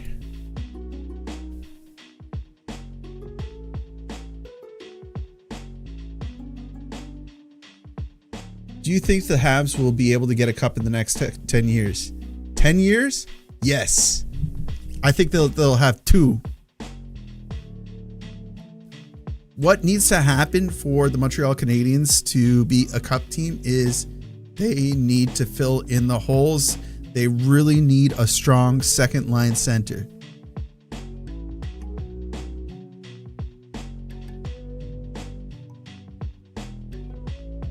Suzuki needs to be firing on all cylinders. To say that Suzuki isn't a first line center, though, you're killing me. Stop friggin' saying that. There hasn't been a Habs first line center that has done what Nick Suzuki is doing for how long now? 20 something, like almost 30 years? Like what are we talking about? Compare Suzuki and Barkov. Suzuki does other things than Barkov does. Barkov does other things than Suzuki does. Look at the point productions. Nick Suzuki is what the Canadiens need. That being said, a strong second line center that does other things would just kill it. Josh Anderson's future. We might talk about that. Any guess as to what is ailing Suzuki? I think that it's probably I don't know. I would guess some sort of a nagging, like a sports hernia.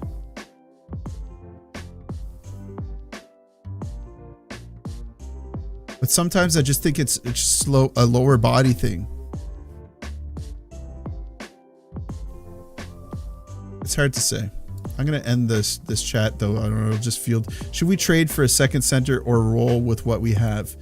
I think that trading for a second center just has to make sense. And right now, with the market being what it is, every team thinking that they're buyers, every team pretending as if they're going to make the playoffs either this year or next year, and being like holding their cards super close to their chest. I think that and this team being so young, that there's no harm in waiting. But I definitely understand the want to speed things up. I just think that the team deserves it. The fans deserve it to be patient. Patient. As a Frenchie, I love the incorporation of the French into the regular recaps. Merci pour dire ça. Je essaie de pratiquer mon français le plus que je peux, mais j'ai des troubles expliquer mes mots en français dans le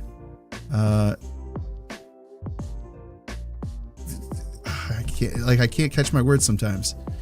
I have hard time always like catching French words that are specific like in like a category like hockey. Like I don't always have the word ready to grab and use when I'm talking about hockey. I could talk about just I could have a conversation, like a small talk about weather or, you know, general topics, but once I start talking about something in French, I just don't have it. Cup within 5 years? Cup within 5 years? I think so. If I'm being a real optimist. Thanks for your match recaps. I hope you enjoy 20 minutes of my McDonald's paycheck. You're giving me McDonald's paycheck money? McDonald's pay good now? What's the friggin' going rate for fast food at this point? The economy's so messed up, dude. Because anyway, I'm not gonna.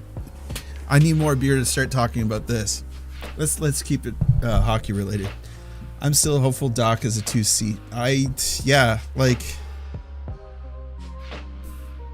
if he suddenly, the last injury was, you can't relate that to anything. It's just so weird how in the NHL the same players get injured.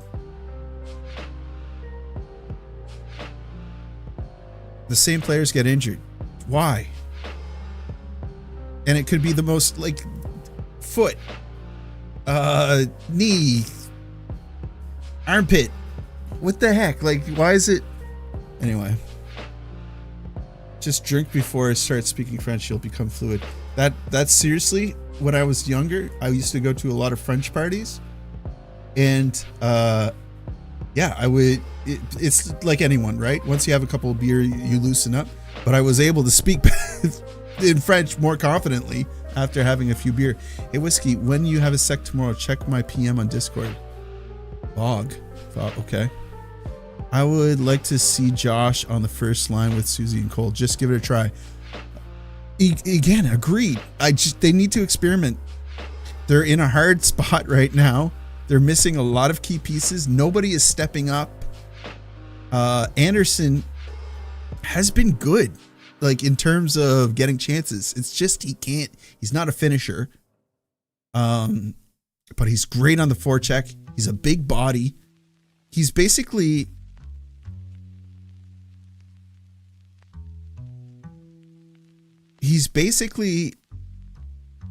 he could do the things that Slab was important for Slab on the first line. I feel. Anyway, I don't know how that's a hot take maybe. Oh crap! Florida above the Habs now. I know. Let's refresh this.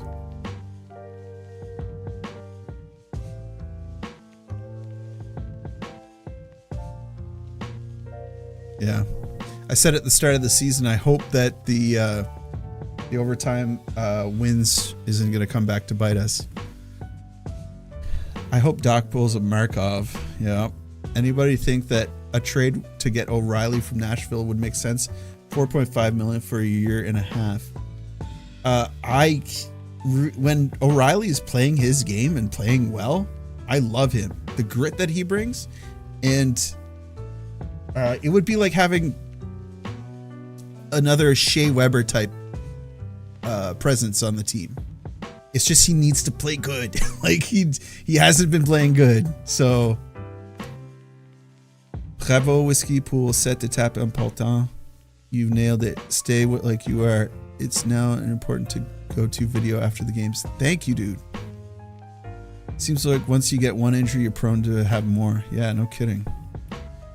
It's almost like they're like, hey, if I just get injured, the paycheck keeps coming in, and I'm sitting home playing the new update on Warzone. That's me at my most pessimistic. I don't think that Line A is doing that. Why did I say Line A? Maybe Line A is doing that.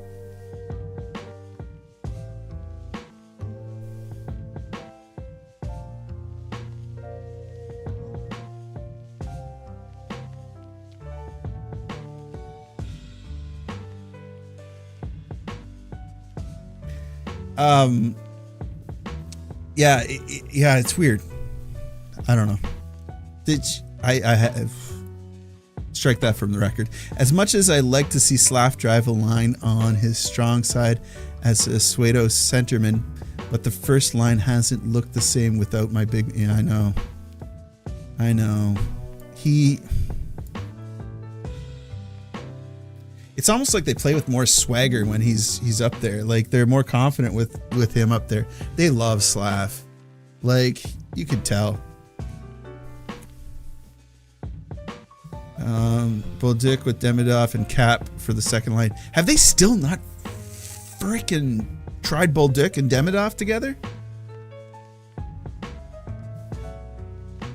What if they're like dueling banjos out there, just whipping the puck around, shooting, passing? They're like two kids with ADHD. Why give them? Yeah, put them together. Stone Anderson Power Horse could be amazing. Amsro, dude. Oh gosh. I agree with Anderson on the first line. He can win those battles. Exactly. Anderson has been playing quite well, fast. Yeah, it's just he has some defensive lapses recently, which makes me mad at him. But usually he's so good defensively and great on the PK. Congrats for 20K. Thanks, Ben. Perfect line. A sniper, and a power forward. Yeah, I know. Don't need line A. Drum roll. Texier. I have to go to bed, guys. Thank you, Whiskey, for everything. I hope you do this again soon. I'll try. We're still not even done the show. I should really be getting back into our docket. Susie, but it's fun talking to you guys. Susie sulking since he lost his younger brother. I know. Big bro misses little bro.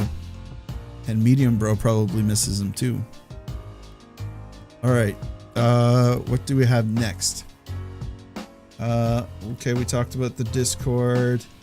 Hey, wait, did somebody else donate? I think somebody else did a super chat, right? Do I spin the wheel again? Let's spin the wheel one more time.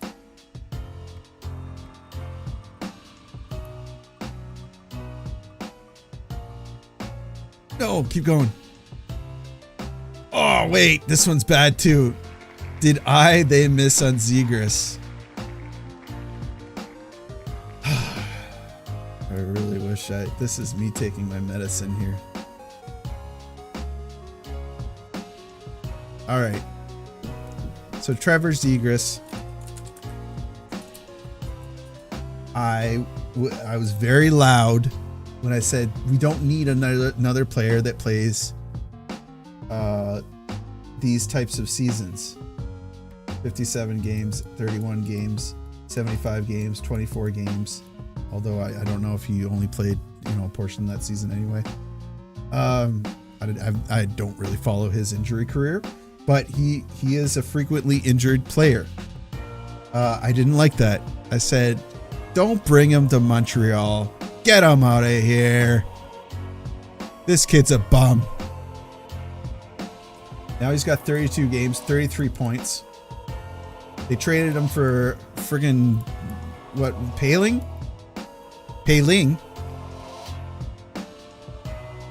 Our Chinese player that we drafted. Ryan Peiling. Yeah, they got him for nothing, basically. We could have gotten him for nothing. He's a center. Yeah, you know what I'm talking about? What is this? What did I miss? You missed a lot, Jake. I do like Josh's game. He's like a big Gallagher to me. Total puck hound, angry with no finish. But he's faster than Gallagher. He's faster than McDavid some nights. Playing Modern Warfare 5 while watching. Yeah.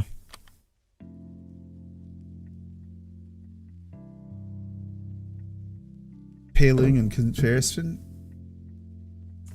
Ryan Paling.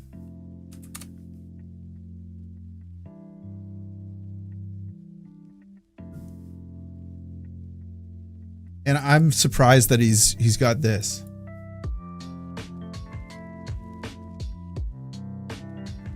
Jeez. He's frequently injured too, eh? I don't know. He's proving himself this season.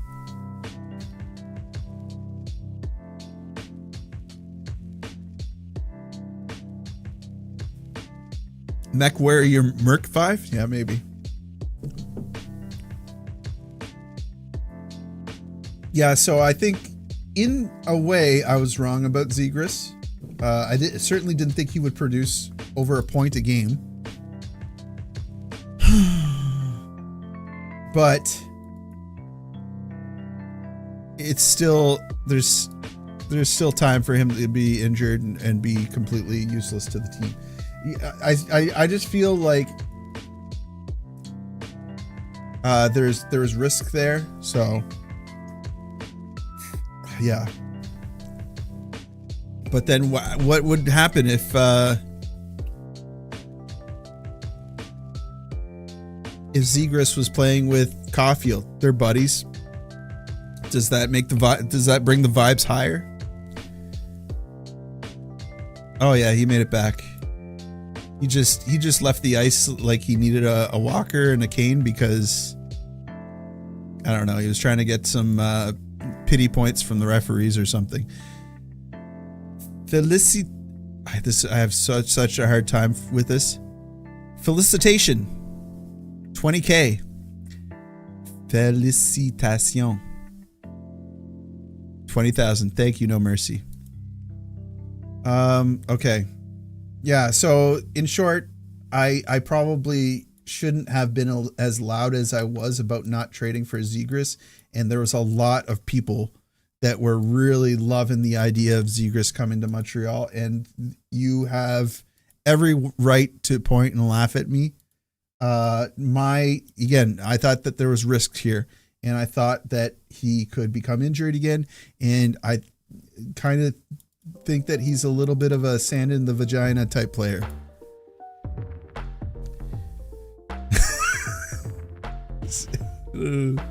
It's not usually language I would use, but yeah. So remove that one.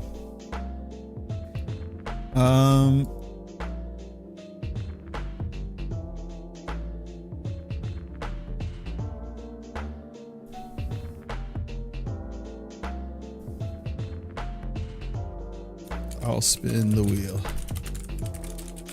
Let's keep the super chats going. We are killing it. I am going to be able to buy that Fabergé egg I've been really looking at. A what type of player? Did I say 5 beers?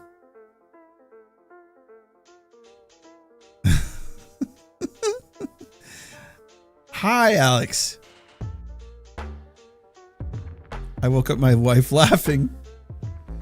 Oh no.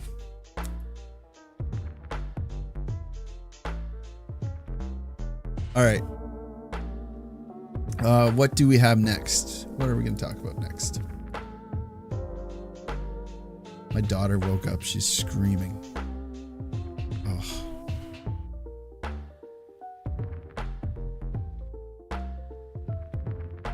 Okay, we did our super chats. I want to pause for a second. English Sports channel.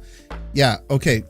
Let's let me take a moment to thank everybody for their contributions in super chat. So many of you have also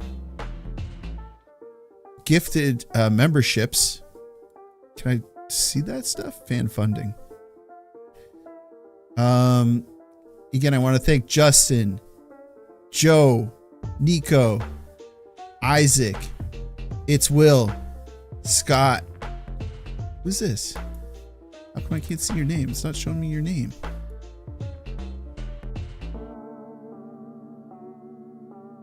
Oh, you donated a lot of money too. How come I can't see this?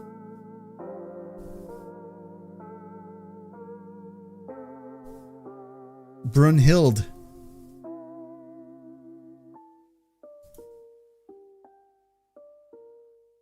Alk. Wait, I think I said Alk twice. Brunhild, you donated again. Congrats on 20K. Steves. AH Steves. Alk again. Wall. Mike. Alk again. Mike. Warzone clips. Warzone clips? What? Is this... Don't I watch your channel?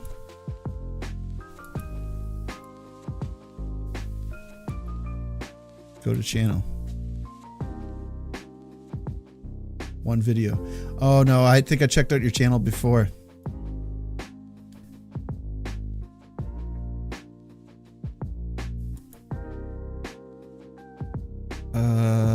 Fan funding.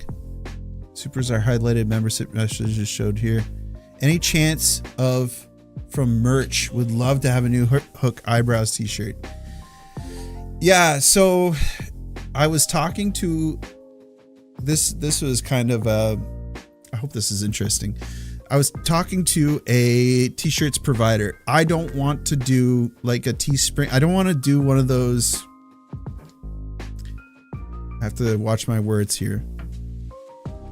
I would prefer to source my own t-shirts because I want like really high quality t-shirts. I think that we could be doing merch for a long time. I'm an artist. I can call myself that because I've sold some of my artwork.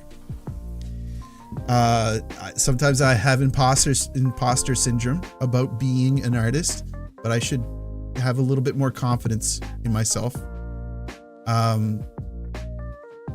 think that we could do merch for a long time, and I would love to create my own stuff because I think that I can produce a pretty good quality thing. Like, do I still have... Like, I think that this design for a t-shirt is cool.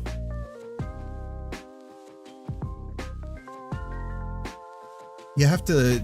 I wish I could do more shading on this because you can't do... It costs extra for every little color that you use. But I think that, you know, considering even... Did anybody see Ivan Demidov's store? He did a bunch of AI crap and it looks awful. And I think that I could produce a better quality product than that. That being said, I want to source my own t-shirts so that it's a t-shirt that you want to wear, or a sweater that you want to wear, or a hat that you want to wear, and not one of those turnkey solutions that you can get online like Teespring. Teespring uses, I don't even think that it's Canadian material. Like, I don't think it's, that's important to me.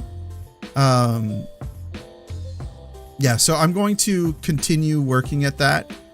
try to find a good solution. But the first guy that I talked to, I sent my information to, and he sent me a link that was a phishing link. He tried to scam me. And then I was talking to another guy. His prices are insane.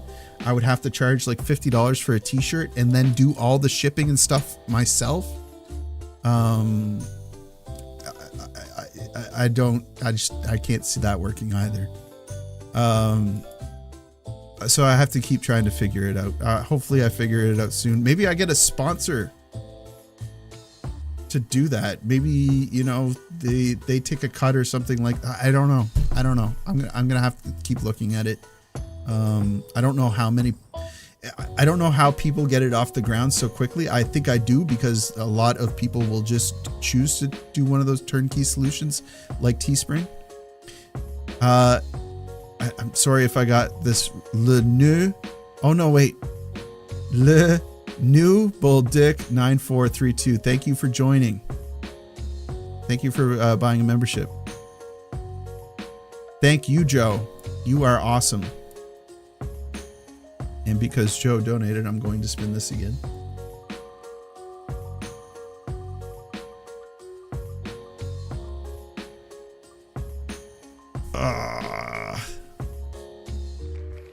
Is Zach Boldick a top 6 guy? This one actually is super easy. I don't know. Like, I don't think we can really say. He's still a kid. He's so young. But I will say it is super frustrating seeing him run around with like his head's cut off, doing good forechecks, but just not getting puck control, not getting it established in the zone. So I don't love him so far on the first line. I don't know what it takes for Martin St. Louis to say, okay, that experiment is done. But he does okay on the road. Like, it's stupid. Yeah. I think that's all that I really got on that one. That one's not really a good one. I still put it up there. So no. They need to give more time to Demidov. Yes, they do. He can't be doing 10 minutes a night. He'll make a mistake, Vistaprint man, for starting. It's pretty gold. Yeah? It's pretty gold or good. What about the company Sean Starr and D'Amico advertise? I didn't realize they did that. I haven't watched their videos for a while. Oh, heck yeah. I'd rock it. Congrats on the 20K, bud.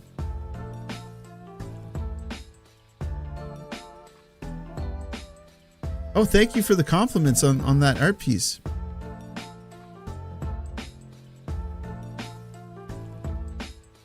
What type of play? I forgot the Santa in the vagina comment. What do you think Slav's ceiling is? More of a Nyes type player or something better? Load the videos. More of a Nyes type better or something better than Nyes. I would love if he could produce like Nyes and do some of the crazy power forward moves that Nyes does at times. I really like Nyes. I forgot about him. Yeah, I'm pretty hot on Nyes. I would love if he could do what Nyes does, but I think that Slav has a different set of skills. I think he's a higher IQ player than Nyes. You see some of the seam passes that Slav's been making recently? He's got good eyes, like to make those good heads up plays. Like it's great. Old Tim's back. The old Tim's back. There's such a difference when Slav is there instead of Bolduc, but Slav can't play on both lines. He can. It's, you really gotta manage his time. The Demidov clothing is mid. The one crew neck was good. No graphics. Yeah. Sometimes less is more, eh?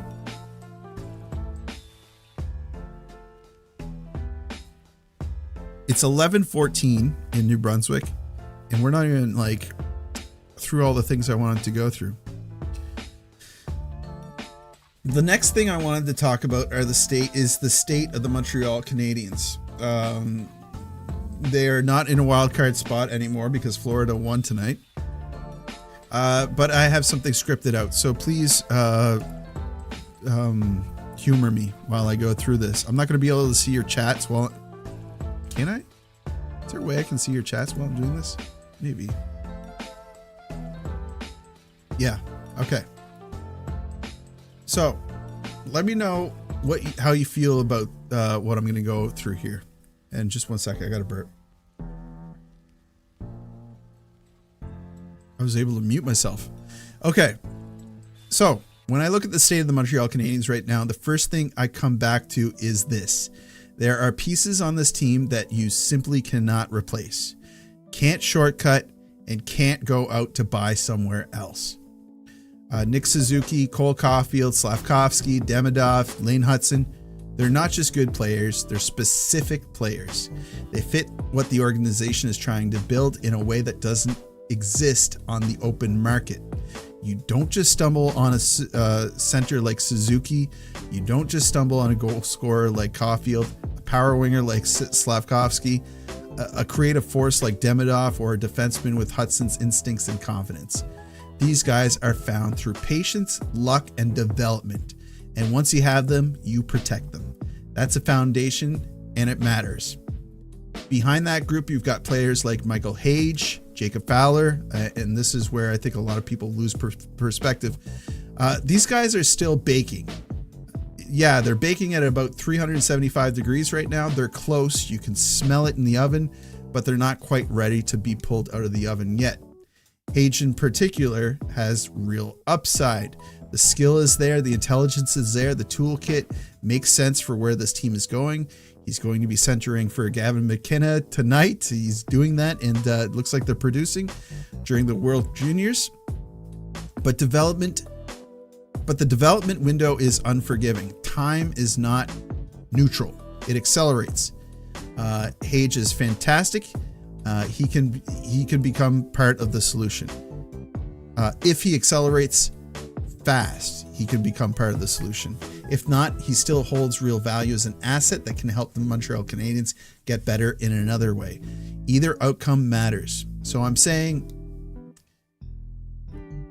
if Montreal suddenly becomes a team that's in win now mode, he has to come in there, swoop in there, and find his role quickly. I'm not 100% he can do that. I am optimistic he can. We'll have to see. Jacob Fowler is more interesting. He might already be close to NHL ready in terms of raw ability, but the reality is that his first 3 games haven't proven that yet. And that's okay. Goaltending development is chaotic, uneven, and rarely linear. The important thing is that the organization doesn't panic or rush him into something that he doesn't need to be rushed into. Now, zooming out to the present, things aren't perfect right now. The results aren't always pretty. Oh, I see lots of stuff going on. Driving to Tim's. What do you boys want? Just some Timbits. Caulfield can play left wing, right wing, so he can be out there with Texier.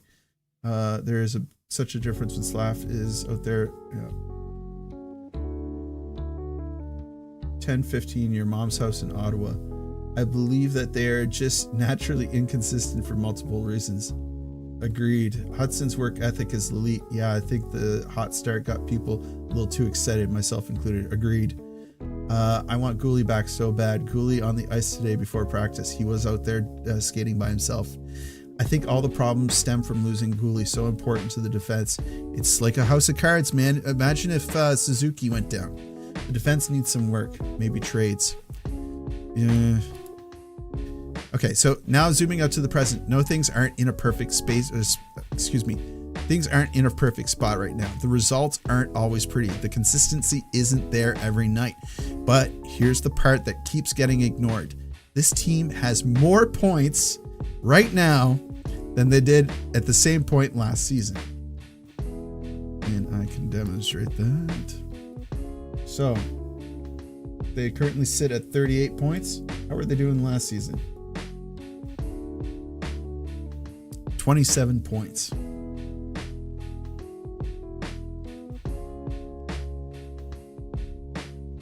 Did I play hockey? I played hockey for a very short amount of time when I was a little kid. I was never a great hockey player. I played with my friends for fun, who some were decent hockey players. One was a good hockey player. Depending on what we were playing, though. Contact or no contact. Yeah, I think the hot start got people a little too excited. Myself, I already read that. Okay, where was I? So they managed to do a lot better than last season, right? And probably a lot of you are thinking, yeah, well, it's a different team. They're not going to go on. What was their win streak last season? They went on quite a win streak twice. You can't count on that. But what I think is dramatic about that is they're missing a lot right now. They've been without Caden Gooley, Kirby Doc, Alex Newhook, Patrick Laine, and now Mike Matheson. That's not just depth either. That's core structure. And yet they're still hanging around, still competing, still collecting points. Doc is expected back soon. Gooley should return sometime in January. Laine is projected for February. Newhook around March. And that's not just imaginary help. That's real reinforcements coming back into the lineup that's already surviving without them. What happens if you start having those options thrown in to this lineup of young rookies that can be waived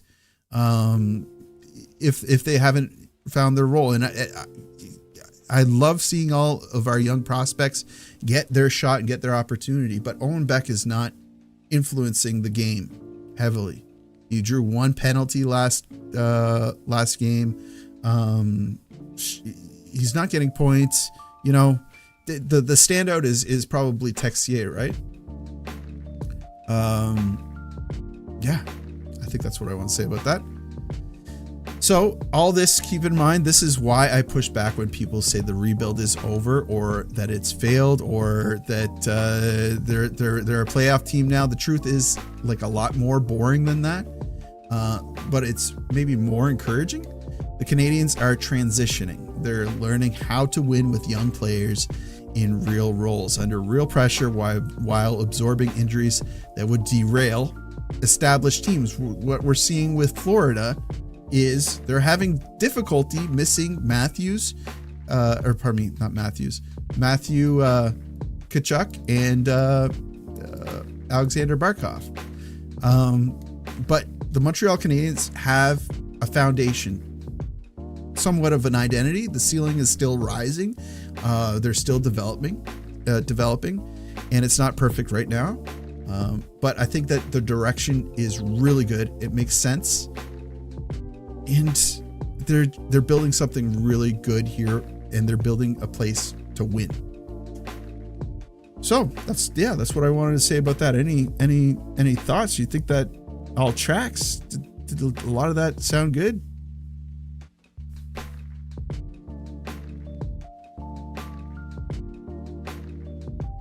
The Atlantic Division is just so tight right now. Some teams hovering may find their games, and I wouldn't be surprised if it puts the Habs out of the playoffs this season.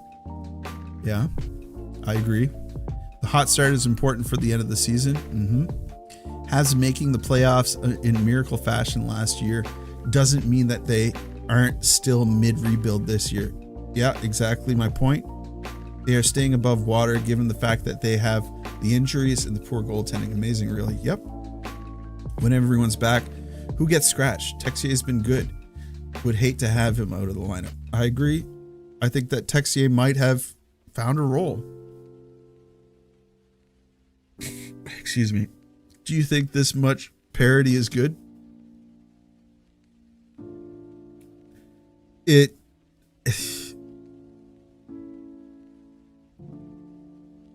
a big question.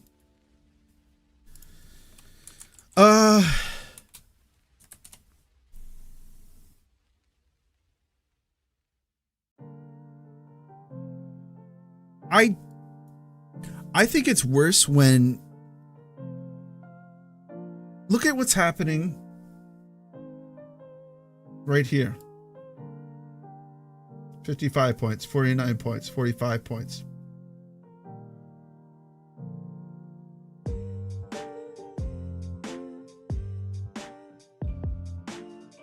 three best teams in the league are in the Central. Minnesota, as it stands now, will start the playoffs on the road. They're the third best team in the league.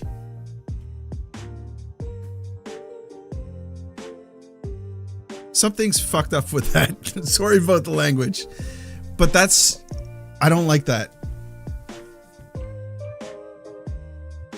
I don't think that's good for the game. When I'm looking at big picture, I'm wondering, is this good for the game? I want to see the NHL grow. It's stupid that hockey is not the premier North American sport. It's the best sport. It's the best sport in the world. And it needs to grow, and stunting any team that deserves to be up there, exciting teams, I think that's wrong. I think there needs to be a little bit of a mix-up in the West.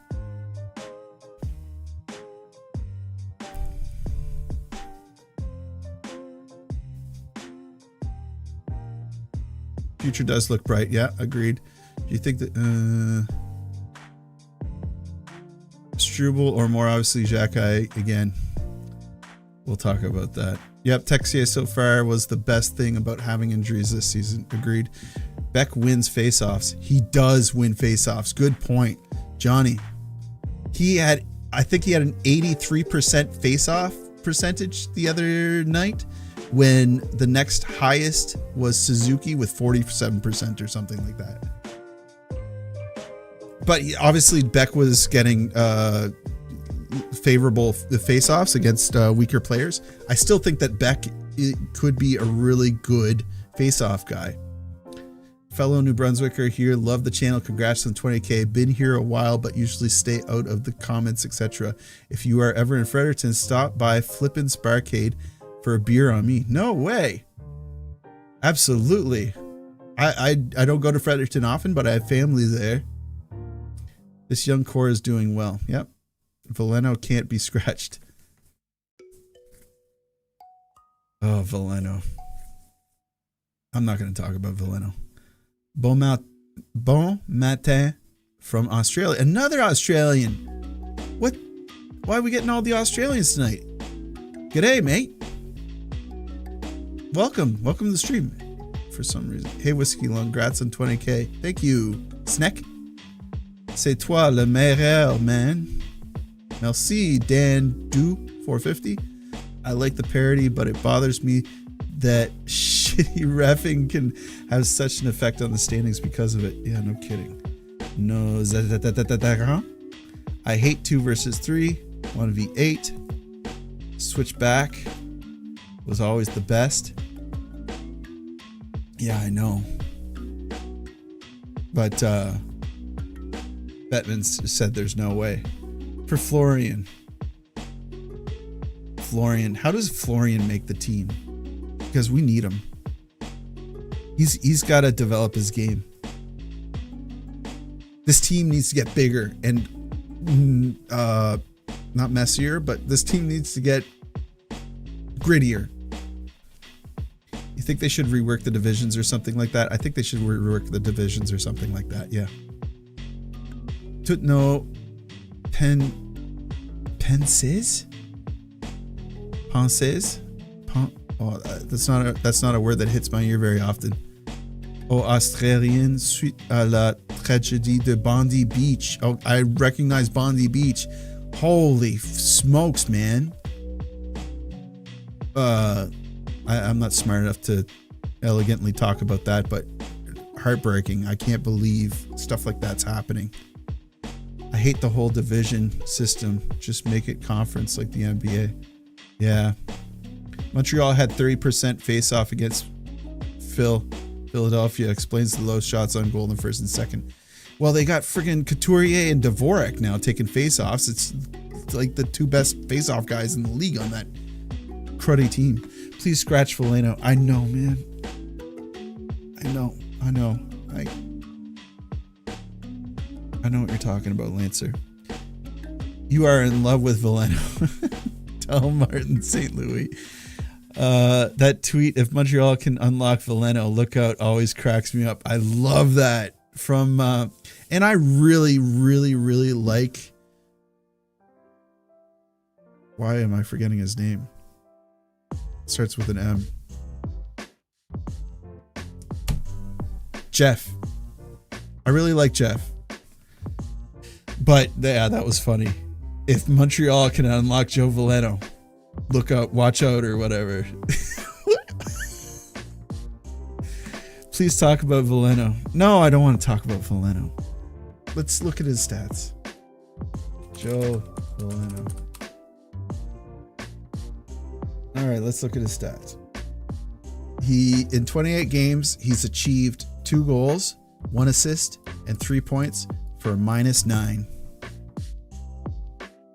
And you know how sometimes people will say, man, the stats, don't always look at the stats. Sometimes they lie. The numbers don't always tell the whole story. The numbers pretty much tell the whole story here.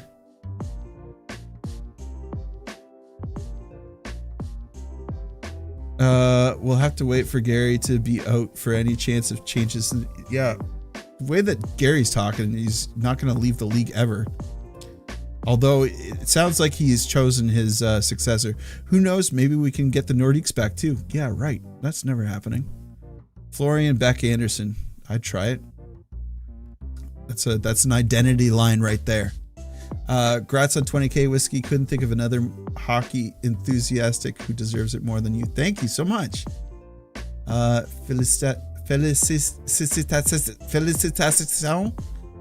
Felicitations, Whiskey. You deserve it.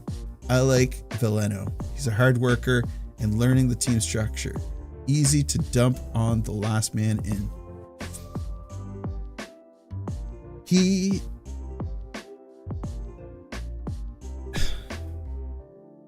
does do the hard work, doesn't he? But he also sometimes gets caught with his pants around his ankles, or sometimes he goes down weak on a play and a goal gets put in. I don't know. I do love seeing him forecheck hard. I do like seeing him win puck battles. Even sometimes he's a little bit gritty and maybe his physical touches are too strong sometimes, and I like that. But no, I can't defend him. My dad and I were born in Montreal and moved to Australia with my mom, and I follow the Canadiens nonstop, and your channel is great for after the game opinions. Awesome. Just wanted to say, as a guy from Quebec, I find it amazing that you sneak in some French into your videos. Kudos. I'm from New Brunswick, so like I graduated high school bilingual, although I don't know. I feel like they should have probably forced me to become better in French. Mais c'est comme ça, ça marche en Nouveau-Brunswick. Again, Owen Beck wins face-off. Valenza, exactly. If you don't send Beck down, we got Owen Beck. Why are we using Veleno?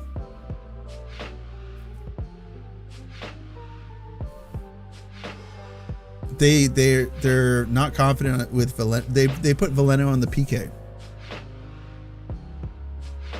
And you know what? He does, going back to like trying to defend him, he does do an okay job sometimes on the PK. And I don't know if Owen Beck has that skill yet. Je suis Québécois, 40,000 kilomètres de la mais merci. Pariel. I'm a Quebecer at 4,000 kilometers of what happens, but thank you. Pas de problème, Gabriel. They unlocked Texier. Joe Lemieux Veleno. Whiskey. Mon Dieu, il y a fait Dieu en tabernacle. Basically, he sucks. Guess we are talking about him. These numbers don't lie. Oh my gosh. Get rid of Beck. Congratulations from Pennsylvania. Thank you. Are you a Pens fan? Steven? I was going to say Stefan.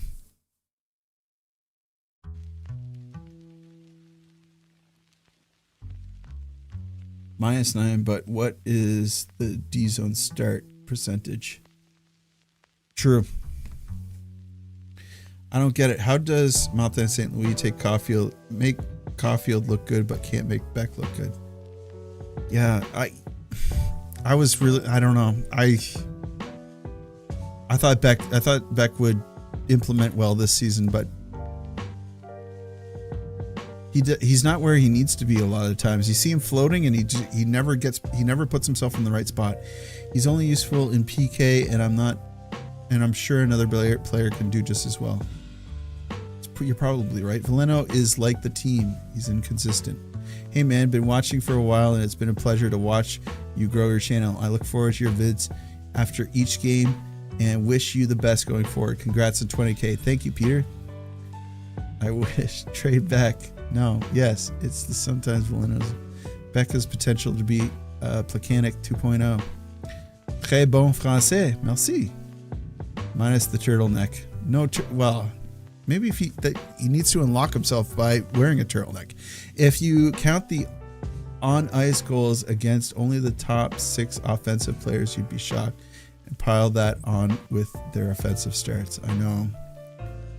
It's an Acadien Québécois. Au moins, je te comprends. Congrats, Whiskey. Talent man, Caulfield is way better than Beck.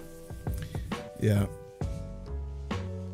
Thanks for the comment regarding Bonny Beach. I live 6 to 7 kilometers away from the beaches. Oh my gosh. The way that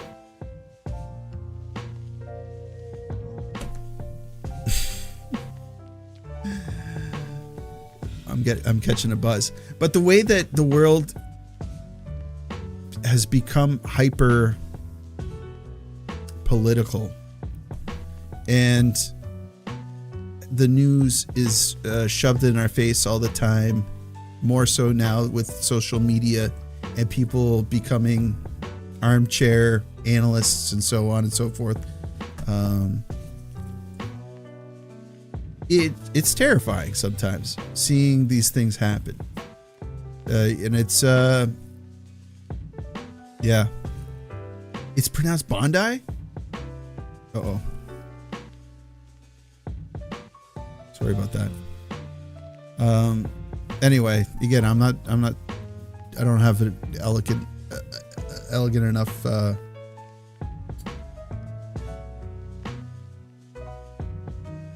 thoughts prepared to talk about the gravity of all that, but the world feels like it's becoming a scarier place. But I think in actuality, there's so many good people out there that we just have to, keep believing in that.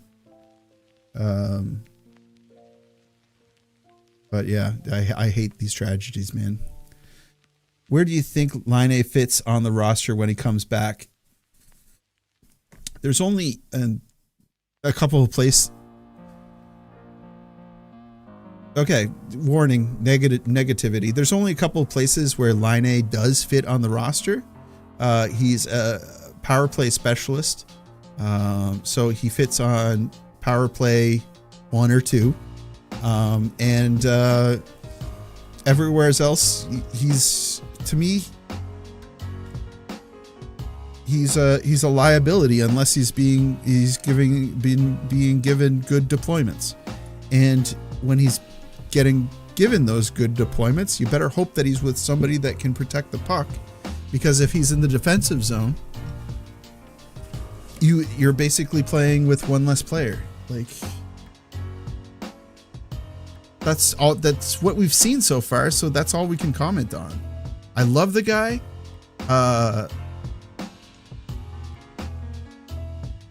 And I was rooting for him so bad, but like he's not shown us a lot.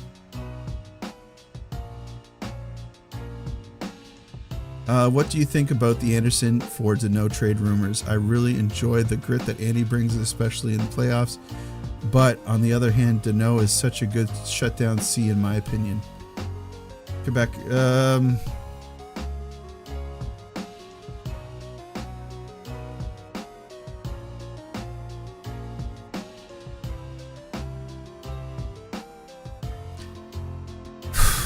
I think that I'd have to see it. Like I'm not against it. I really like Andy too. And I loved what he brought in the Capitals series. But he's an expensive depth player that just doesn't. I don't know what I think about it. Quebecer here, lived in Grand Falls, New Brunswick. Oh, for a couple of years. Fell in love with the channel first time I heard knows that.com. And congrats on 20K. Thank you. Congrats, Whiskey. Sabu. Hey, man. You've been here for like the long haul. Thank you, Sabu, for sticking around, man. Line A is 7+ million liability. Sad. Wish it wasn't true. Yeah, I know. I was rooting so much for Line A this year, but unfortunately he can't skate and have no will to do anything but shoot. Line A is basically the poor man's Ovi.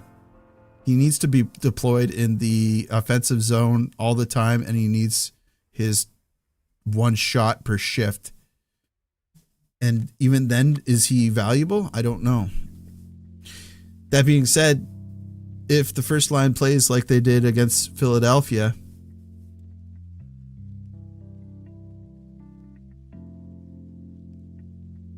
might as well have Line A on a performance review that you need to get one shot every shift, and if you do, you're above expectations. Like it's so.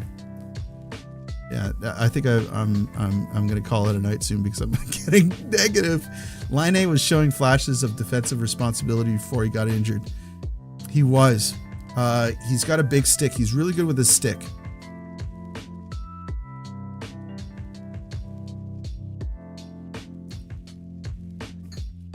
I need advice. What size Christmas tree do I get? I live in a flat with a small to medium lounge room. Probably safe with like a 6-foot tree? I don't know. That's a weird question, Joe. Line A is in a team that builds on speed, and he has none. He's also on a team that you need to be versatile, and he's not super versatile. Real trees are not a popular thing here. Yeah, I can't imagine. Congrats, Whiskey. Look forward to watching you before work every in the morning. I love hearing that. You're part of the breakfast club. Montreal PK is doing well. Line A's usefulness. I'd go with a small to medium tree. There you go. That's some advice.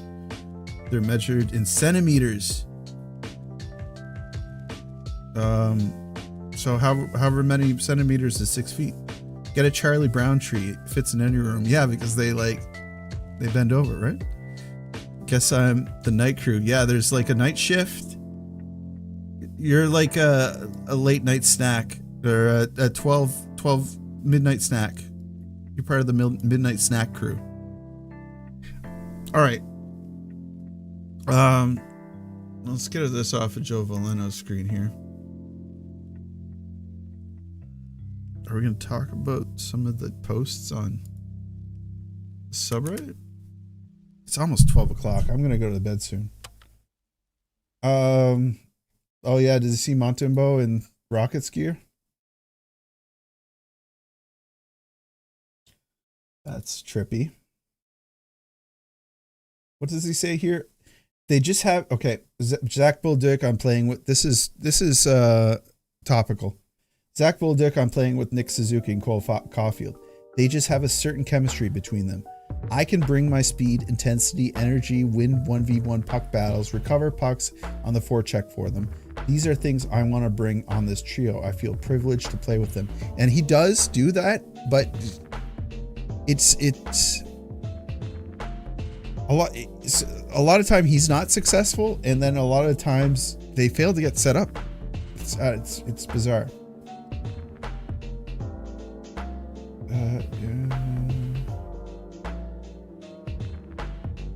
This is Pascal Vincent talking about Monty's arrival. Nothing really too interesting. There's not a lot of great news today. Aside from Age playing with McKenna. Did they get any more goals? Wrap it up, guys.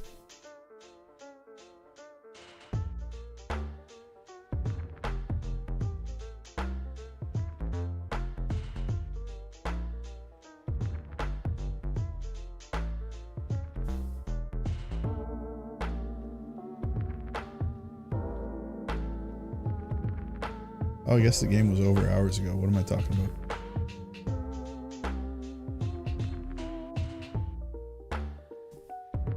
So how did everybody like the live stream tonight? Oh God, we still got 50 concurrent viewers, over 1,000 views, over 10 minutes view duration, chat rate 2, whatever that means.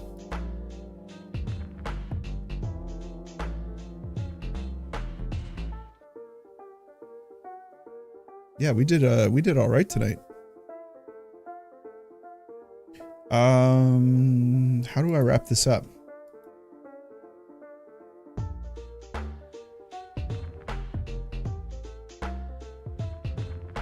I think I want to slow it down again. I've got something to say. It's going to be about the channel and just kind of my appreciation for you guys. Yeah, I couldn't have gotten here without you, obviously. So tonight wasn't about hitting 20,000 subscribers. It was more about spending time with you, the people who made the channel what it is. 20,000 subscribers isn't just a stat, though.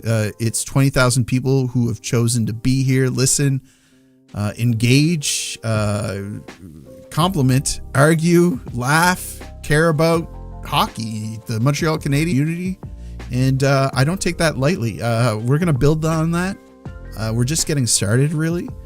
This channel exists because you guys allow it to exist, because you show up in the comments, you hit the like button, hype the video, whatever, all that stuff, but you care because I don't know, you like what I'm saying. You hold me accountable. You like my videos.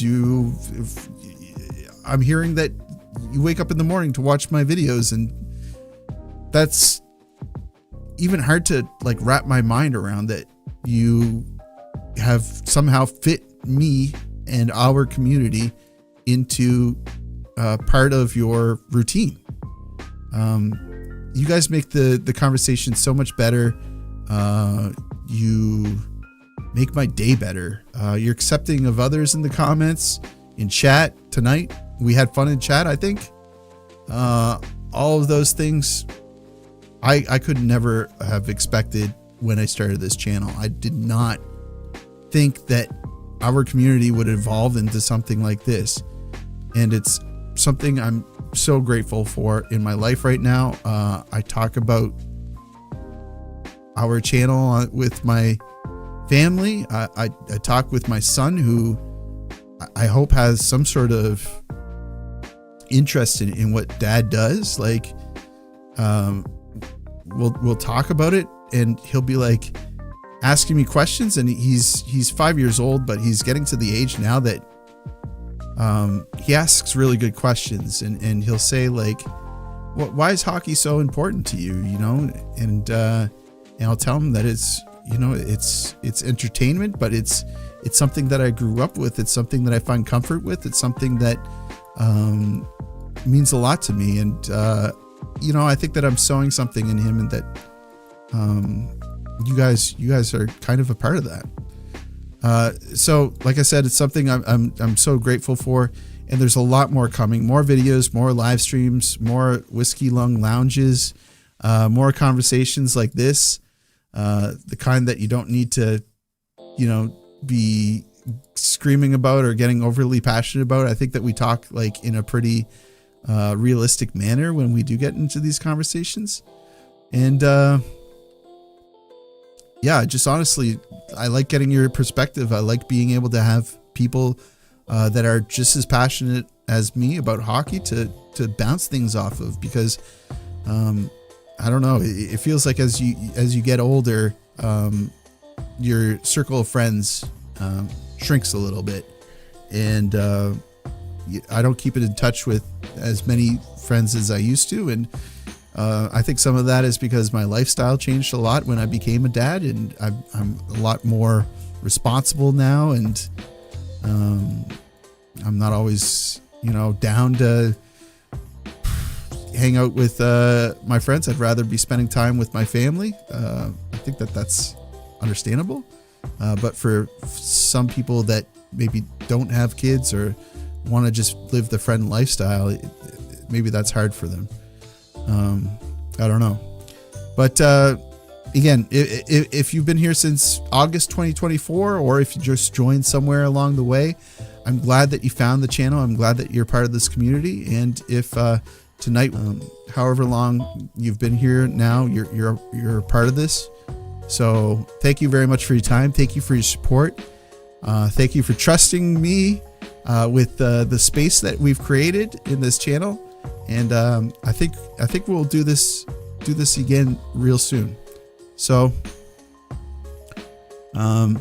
thank you so much, everyone. I really mean it from the bottom of my heart. It's I say it all the time, but this adventure has changed my life. Still need to get to see you at the Bell. It's gonna happen. It's gonna happen. My birthday is coming up. I'm really trying to make it down there. Down there, up there. Thank you, John. Oh my gosh, finishing the night off right. Thank you, buddy. Big time. I appreciate you all. Hope you're having a good night. Take care of yourself. Take care of each other. And see you tomorrow, right? Why do I not know the schedule?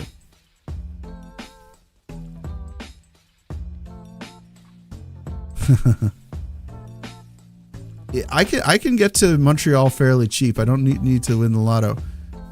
So we're playing at 8 o'clock tomorrow against the Bedardless Blackhawks. And I will recap that game.